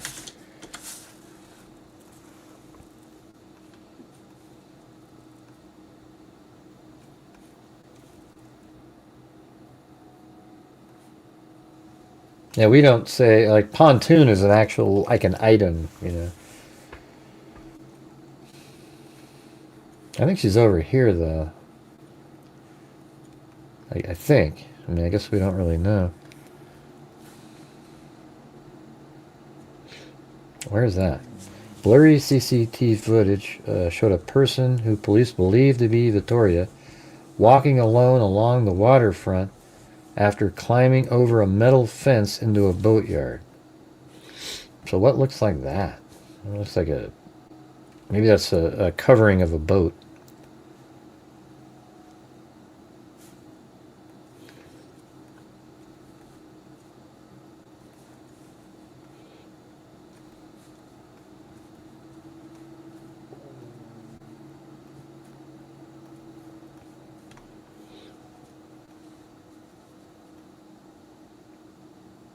Wow, they blocked all those things. Sweet.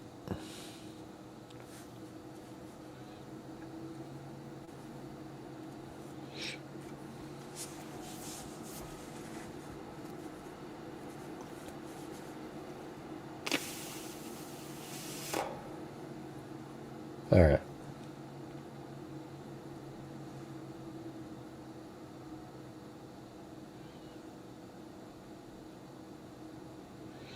Police said the vessel does not appear to have had its engine started, and over the few hours began drifting out of the harbor. Let's see. Let's do that. Let's do the boat thing.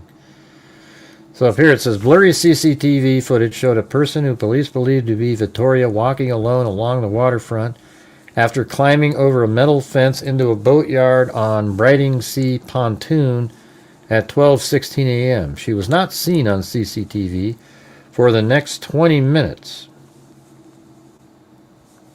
with police believing she may have been the person who during that time unmoored a potentially boarded a boat which went missing from a pontoon that night. Police said the vessel does not appear to have had its engine started, and over the next few hours began drifting out of the harbor, so they can see this on camera, ultimately coming to rest close to Bradwell on sea later in the morning. I mean, that's crazy. It drifted 6 miles. At around midday on March 4th, the boat was found adrift in the water close to Bradwell on sea with the life-saving buoyancy aid. I guess that's the thing you throw, maybe not a life jacket, used to help passengers float in the water during emergencies missing. In their latest update, maybe she used that to swim to shore. After the boat was just floating, she jumps out and then sort of uses it to get to the bank. But then she'd be really cold. This is cold. In their latest update, Essex police said at this stage there is still no clear and visible footage to conclusively state it was the 30-year-old Brazilian who unmoored the boat. But it's pretty good odds, right? I mean, right around that same time frame, 20 minutes after she jumps over the fence. However, we know Vitoria was seen walking alone in the waterfront area at 12:16, having climbed over a nearby metal fence, which is close to where the boat was unmoored. All right, we got another joke from Jim Lawn, who said, what do you call a prehistoric termite? Dynamite! Jeez. I got that joke from Popsicle Stick when I was a kid. Sounds about right. Dynamite. Hey, look at this Baz B. Huh? It's a house.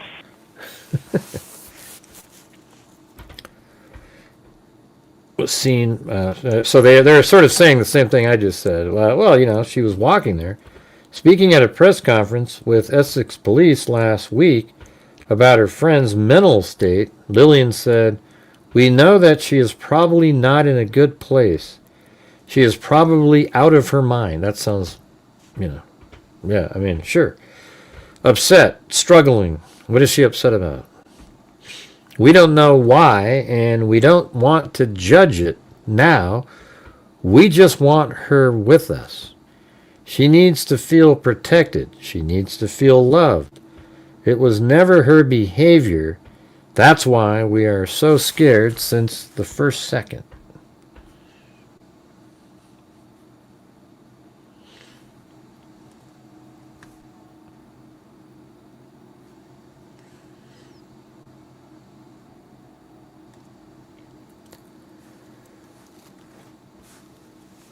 I don't know. I'm trying to. There was a video that I watched the other day that showed the fence she jumped over. I just don't know where that is. Anybody have any idea?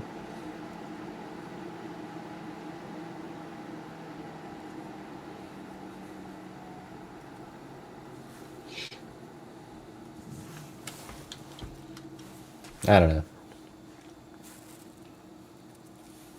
Pretty interesting, though. I mean, it doesn't sound like she went out to take her life or anything. She just seems like she's all over the place. But where is she now, though? Wouldn't somebody have seen the news by now? Or maybe she convinced somebody not to say anything. And she's an adult, you know, and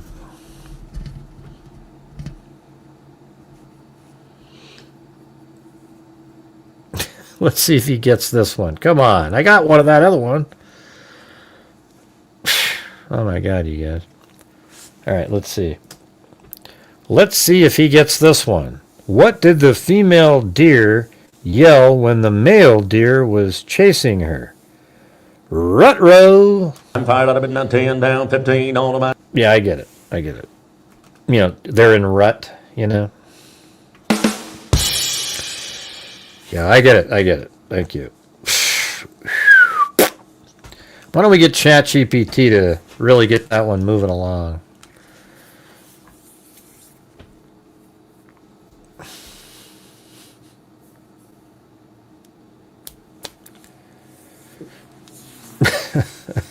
Retro. Yeah, I got it. You know, it was just the poor initial part of that other joke that didn't really make it. Didn't really make sense why he would just blurt out something stupid like that. I thought ChatGPT's jokes were funnier. You have to use those ones later. Oh dear, Bengal Cat Chili said.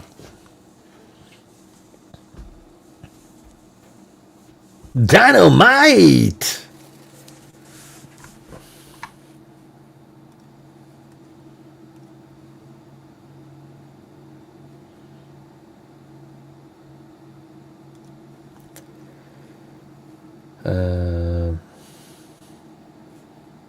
How about this one?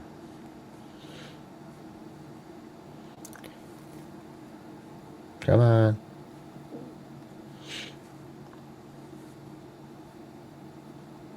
Okay. Fresh CCTV footage has been obtained by detectives investigating the disappearance of a Brazilian psychologist who was last seen in Essex. Essex police previously stated that they believe Vitoria Figueiredo, 30, may have taken a boat from a seaside town pontoon after she was last seen more than 2 weeks ago. Get it? More? You know, the boat being moored? Jesus, you guys. Your jokes aren't really... That's how bad that other one was. Okay. Yeah, that was Jimmy.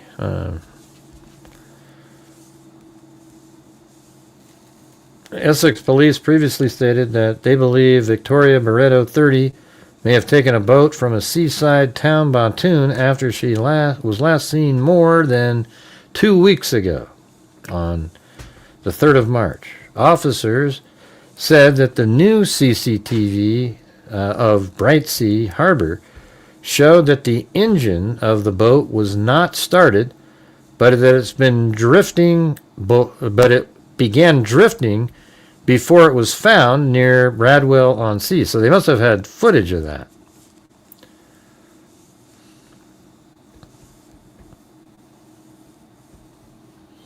Oh yeah, I remember that. Remember that crazy...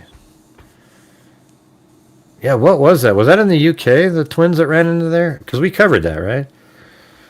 It was just weird. They were just weirdos. Just crazy, yeah. And what were they doing? Didn't they do something bad prior to that? That was like 7 years ago, it seems like. That was so long ago. They added that there was no clear footage that can conclusively prove that Miss Barreto was the person. Vitoria Figueiredo, a psychologist, was reported missing on the 4th of March and has not been in contact with loved ones since that day. Miss Barreto was known to have a 30-minute bus journey. Right, we already did that one. Footage seen by Essex police previously showed that Miss Barreto jumped over a fence and into the boatyard shortly after midnight on March 4th, and was later seen walking alone along the waterfront at 12:16. But Superintendent Ann Granger said, "We're urging anyone who was working in Brightsea Harbor or returning from work to the harbor between 12 a.m. and 6 a.m. to please come forward. Appreciating this will have been in darkness. Did you see a lone individual unmooring a boat from a pontoon or appearing to be acting out of character in the area? Did you see anything which made you stop and think, or something you may not have expected to see at that time of night and early morning? We made a promise to Victoria's family that we will follow every reasonable lead. So please, if you are on the water working in this time period, please come forward and speak to us." So that's where they're at. It's crazy though, right? I mean, it's pretty wild if she did get on a boat and it drifted over there.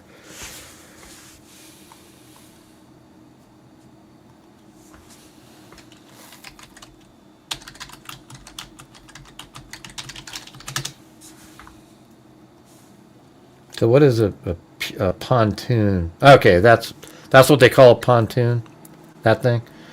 Yeah, okay, so it's something out here on one of these, like, could be something like that, a little dinghy, one of these boats out here. So she made it all the way out onto one of these. It's pretty interesting. Yeah, it looks so muddy. It's like you put the boats in there and then park them out there. Yeah. All right, you guys. Well, I think that's going to do it. Yeah, at least we got to the goal, I mean, that was pretty cool. And I wish we could get more people watching something different. I thought this one was more interesting than the other one.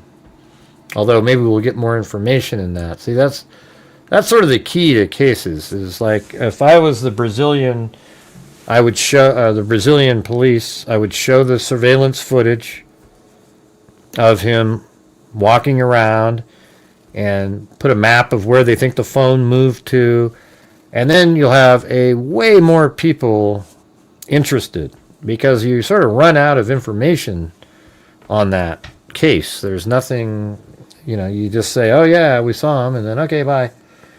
I mean, that's it. So that case could become big if they give out surveillance footage. That's usually like the one key piece of information.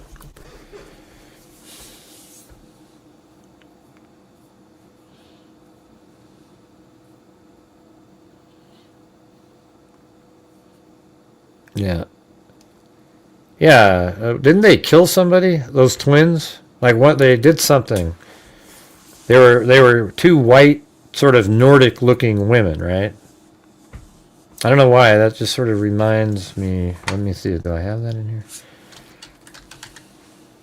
I don't know.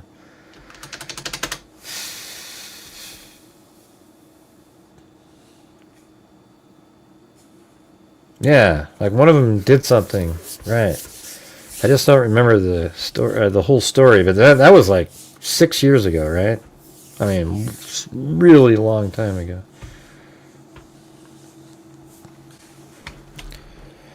All right, let's do the. We got Wild Bill Wassman. It's always keeping us afloat. Thank you, Wild Bill. And then Kim from Rochester, Bengal Cat Chili, Laura Swithart, and then we got Wild Bill Wassman again, Bengal Cat Chili, 50 months, then Cheryl Bullock, 44 months, Alley Cake, and Cheryl Bullock gifted a membership, and Wild Bill Wassman, Tracy Von Brott, Bengal Cat Chili, gifted one. And then we have The Moon Made Me Do It.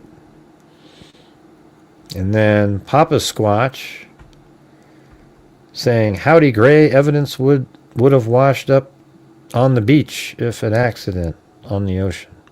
Yeah, you would think. And that's the other case. Mary Melinda. And both cases are near the water. That's why psychics always say that. You know, they always make it seem like, oh yeah, I figured it out, man. I've got it all figured out here. It's near the water. There's water. I see a mountain. I see some water. I see a tree, a mountain. I see a structure of some sort. Give me a break.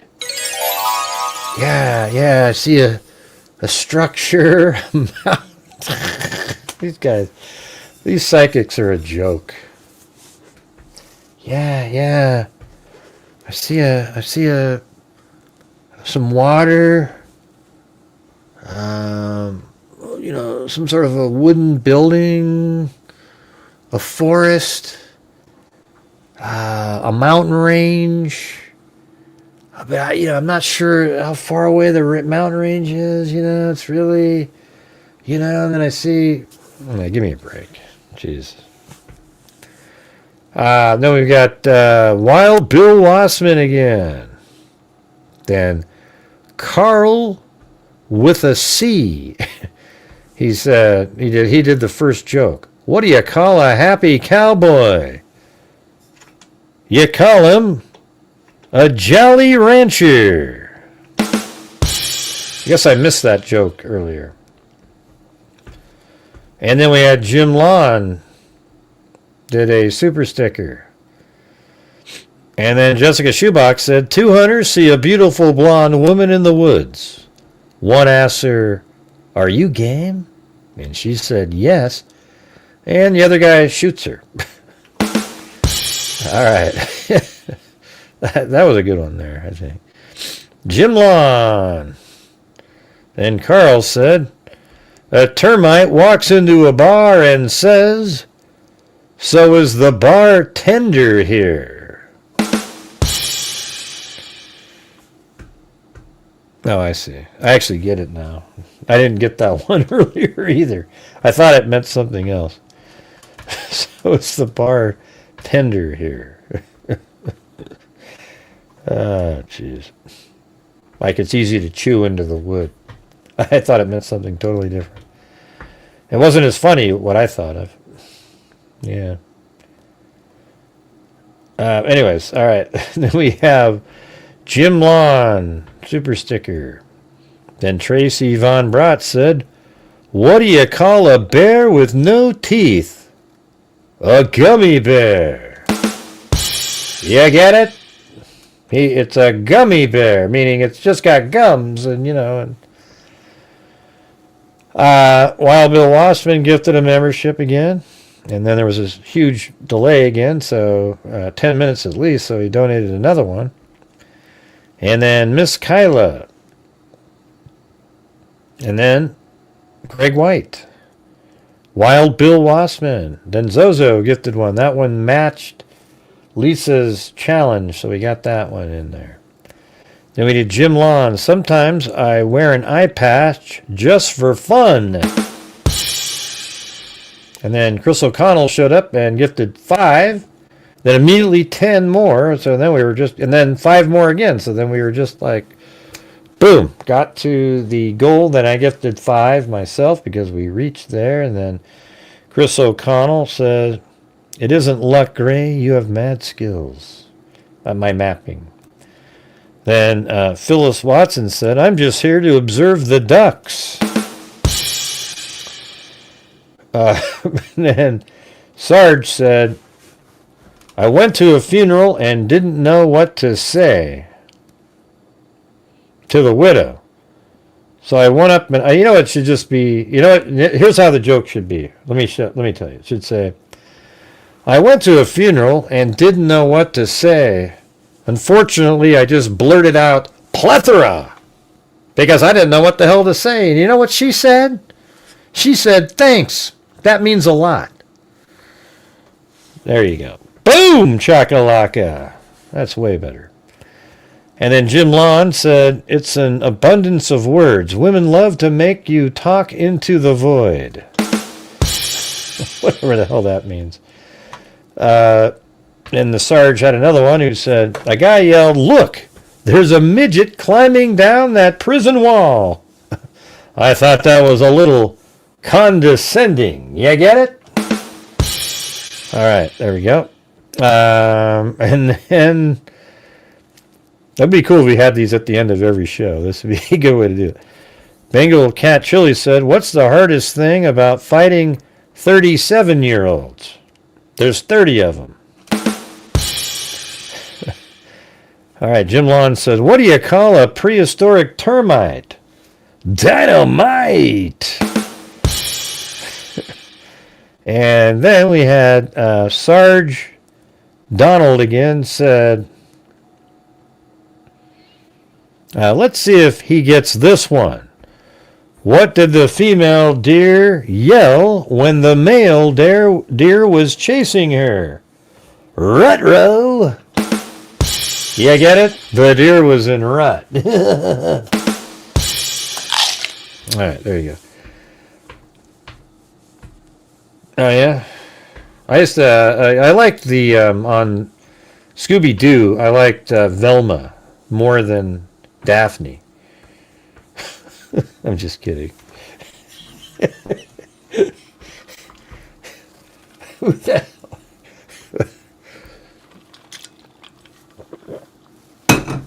Yeah.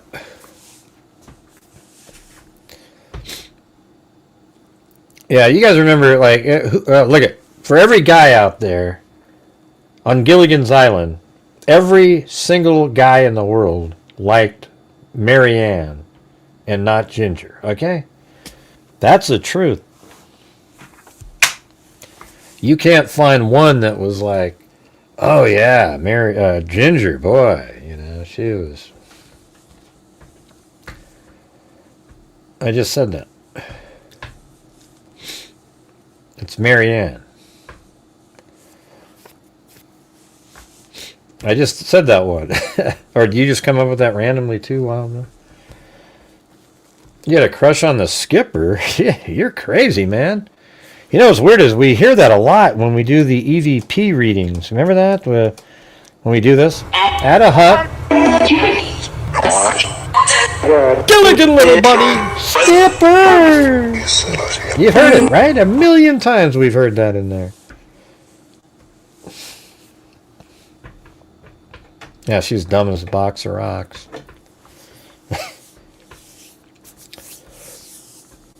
You like the the professor?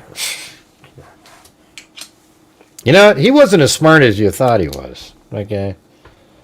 In fact, I think the professor is one of the dumbest people on the planet.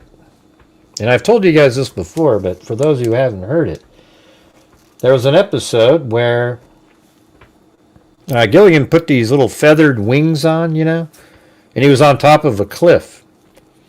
And he jumped up in the air and he started flapping his arms, and he got up in the air about 20 feet above the cliff. He was flying. He literally was flapping and flying. And the professor said, "Gilligan, you can't fly." And then Gilligan looked at the skipper and went, "Oh, okay." And then just dropped to the ground because he listened to what the skipper said. And the professor never once said, "The damnedest thing, Skipper. Gilligan, listen. When you were flapping your wings, you actually did have lift there, despite what the professor had just told you. Okay? He just told you weren't flying, but damn it, you were. Now let's get those wings back on you." And yeah, they didn't do that. All right, so that means the professor is dumb as a box of rocks. Thank you. All right. Thurston, you wanted Thurston Howell? That is his name. Thurston, and what was the wife's name? Thurston and jeez. I don't know what her name. Mrs. Howell. That's it, right? She didn't even have a name. I do remember that, but I don't remember she had red hair, right? I don't remember what her name was.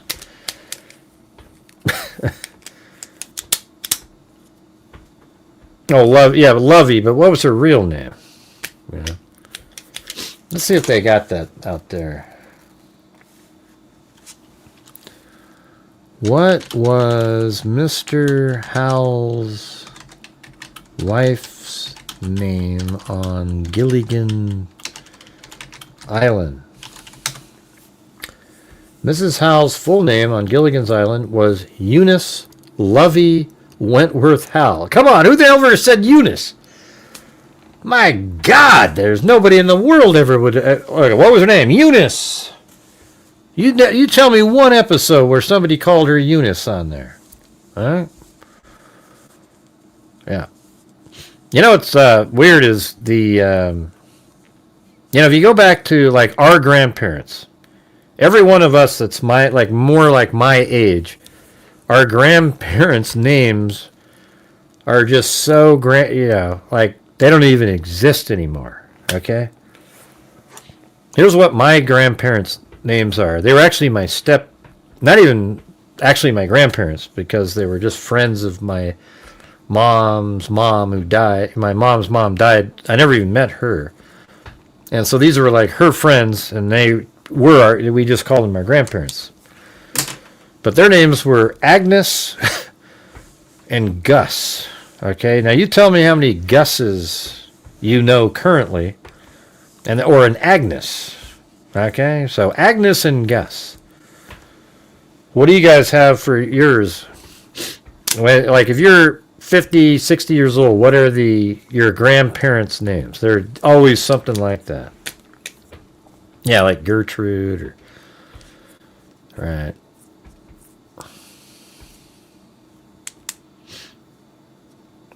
Well, you never know where you're going to land, Sarge. That's a good point. How did Ginger have like an entire locker full of dresses for every occasion, of course? Yeah, Agnes. That was my grandmother's name.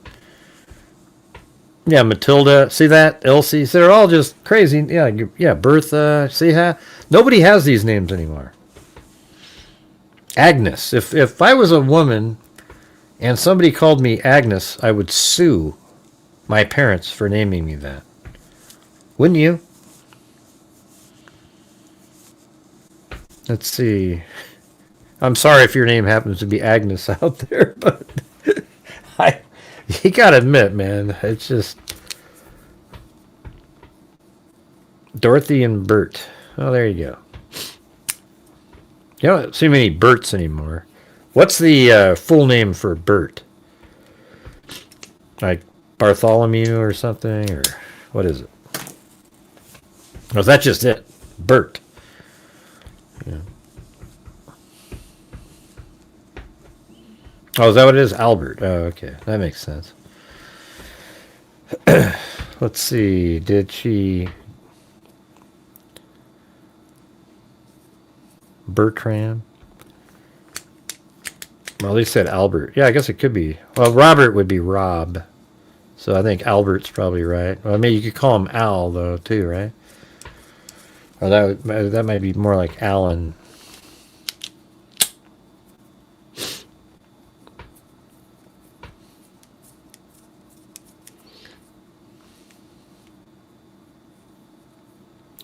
But yeah, I did interview. You want to see part of it? Here, let's see. I'll let the freaks see part of the interview. If you're still here right now, with here,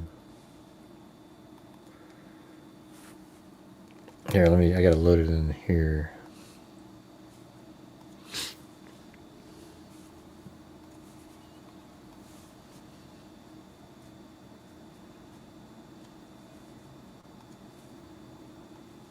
I don't even know when she started. Yeah, we were just goofing around at some point. Oh yeah. I wonder what the audio sounds like.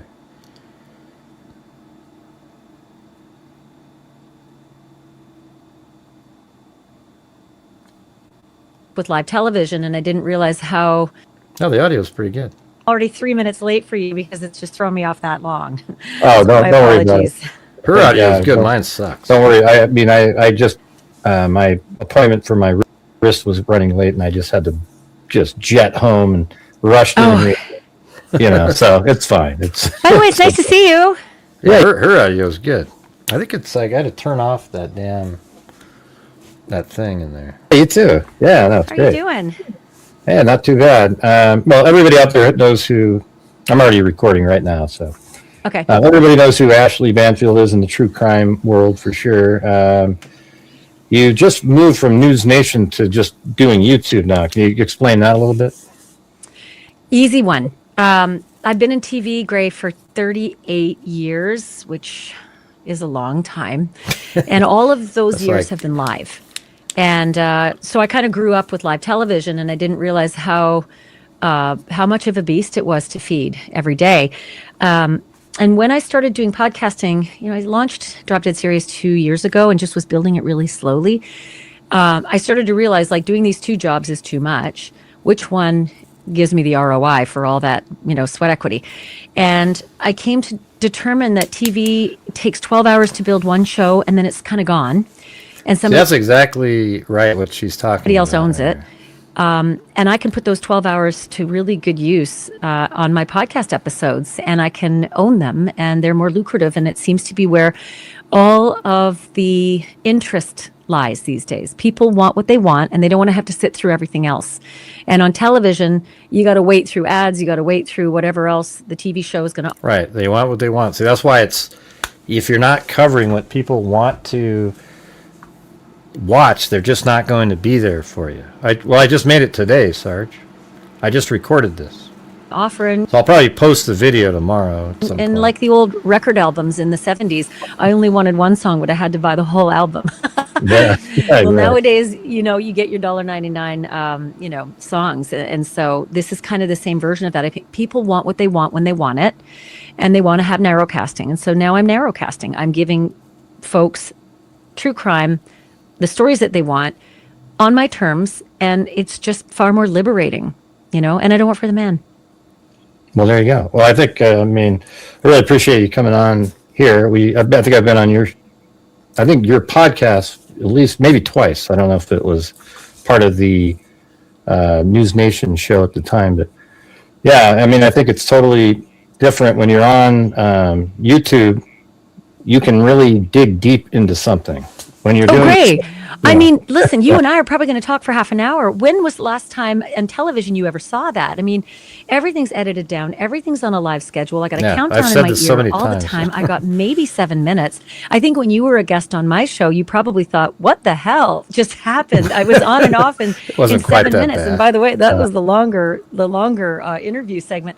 But I have discovered what you have probably known all along, and that was that sometimes I'm not done with the question that I'm asking. There's a see, this is exactly right. This is exactly like what Vinnie Politan has to deal with every day. That's why they don't. Remember that one episode I did on Court TV where we went through the surveillance footage and kind of in depth a little bit.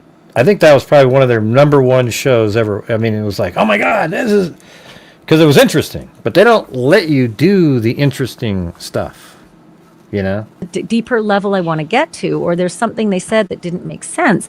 And on television, you just didn't have the luxury to pull on that thread and get to the bare essence of what the important issue was.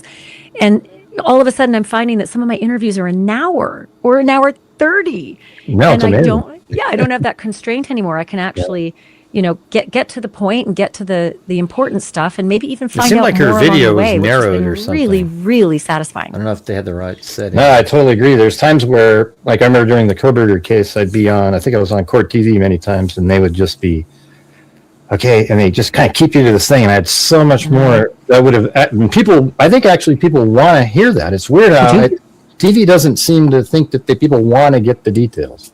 No, they do. People want the details. You're 100% right. And it's why you're successful at what you do, because you go down that rabbit hole and you get to the answer, but it does take time, and it takes patience, and it takes persistence. And television doesn't offer that luxury, not in a live format anyway. Programs like 60 Minutes, they'll take sometimes months or years to do that one 14-minute segment. I got such dry eyes, it sucks. I feel like I gotta always put this lubricant that I have in my eyes because it gets so dry. Or 12-minute segment, and they'll have a staff of 30 years. It's crazy. Wild. But live television didn't have that kind my audio sounds kind of muffled. of luxury, and we did everything on a shoestring. And sometimes we would be coming up to our deadline of 10 p.m. at night, we still wouldn't have a guest booked at 8. And you don't have the guest, it means you don't have the content. I think I know why. If I turned the user-generated agreements for the material. I mean, it was just such a scramble every single day just to get that beast filled on deadline. And in podcast... Yeah, can you imagine, like on those shows, it takes the whole day to get it all ready. And all it is 40 minutes of little segments. And we just come on and we got the information and we just start going over it, Casting, as you know, you can actually take the guest when they're available, and you can do the research. And if you're not ready at 10 o'clock, then the episode goes out at midnight or whatever it is. Right. But there's not that artificial pressure to get the journalism out. Anyways, yeah. So we actually ended up talking for like an hour, and it just goes on and on and on. I remember at the end, I was like, man, we could just do this for. I'm not even sure, like. How it ends in here. It's probably something like... And simply go after her mother. Never having reached out to Savannah or been at a point where it was troublesome. Troublesome enough that you're going to, do a whole different thing maybe? Or are they still on route? I just took it to mean that these scammers who saw an opportunity from wherever their little hovel is... Yeah, so we sort of debated over different meanings and whatever. But I went over put the timeline on there, and then I showed her my little animation and everything. She also thinks that that's not satellite blood spatter. That's ridiculous. That's literally, expirated. It's all dense right there. There's no drops right there. The main parts right there. Anyways, seems like I've lost you guys again. All right, thanks everybody. We'll see you guys a little bit later, I guess tomorrow.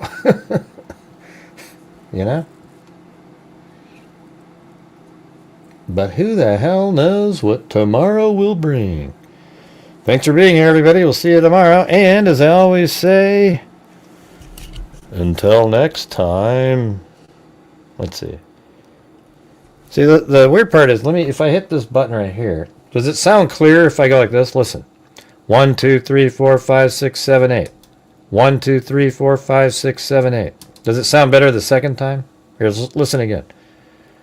1, 2, 3, 4, 5, 6, 7, 8. 1, 2, 3, 4, 5, 6, 7, 8. Is it better the second time? Because I have a really good mic here. I just don't know. That's right. For the plethora. I knew what plethora means. It just didn't make sense to me in the joke. But I got it now. I get it now, you guys. So thank you. Man, it's like talking to a brick wall with you guys. All right. See you guys later. Be safe out there. Whew. Wow.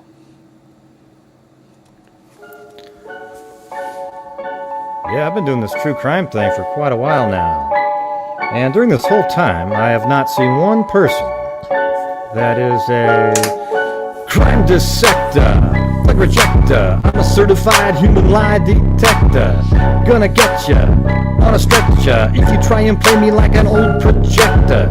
Crime sector is my nectar. Professor Gray is gonna give another lecture. Crime collector, freak connector, and I'm always gonna be a pup protector. Fool deflector, interceptor, and I'm meaner than a spectre with a vector on his spectre.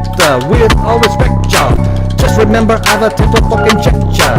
I have no agenda, I'm no pretender, and I'll serve it to you straight without the blender. And in the end, I'm gonna send ya on a mission to reveal the true offender. Yeah, so I'll just get right back to work. All right, everybody? Talk to you.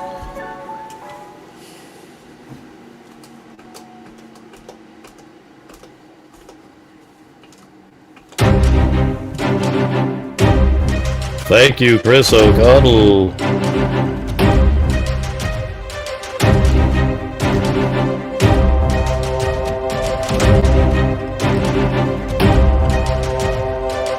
All right, thank you very much for watching Gray Hughes Investigates on YouTube, where we cover true crime using logic, reason, and common sense. Something not known to quite a few YouTubers, if not all of them out there. Thank you very much for watching. And as I always say, until next time, be safe out there.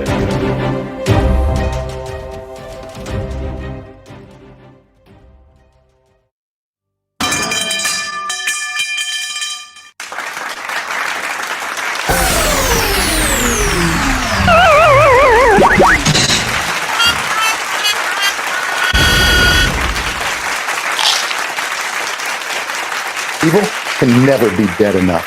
And some of you make shit up.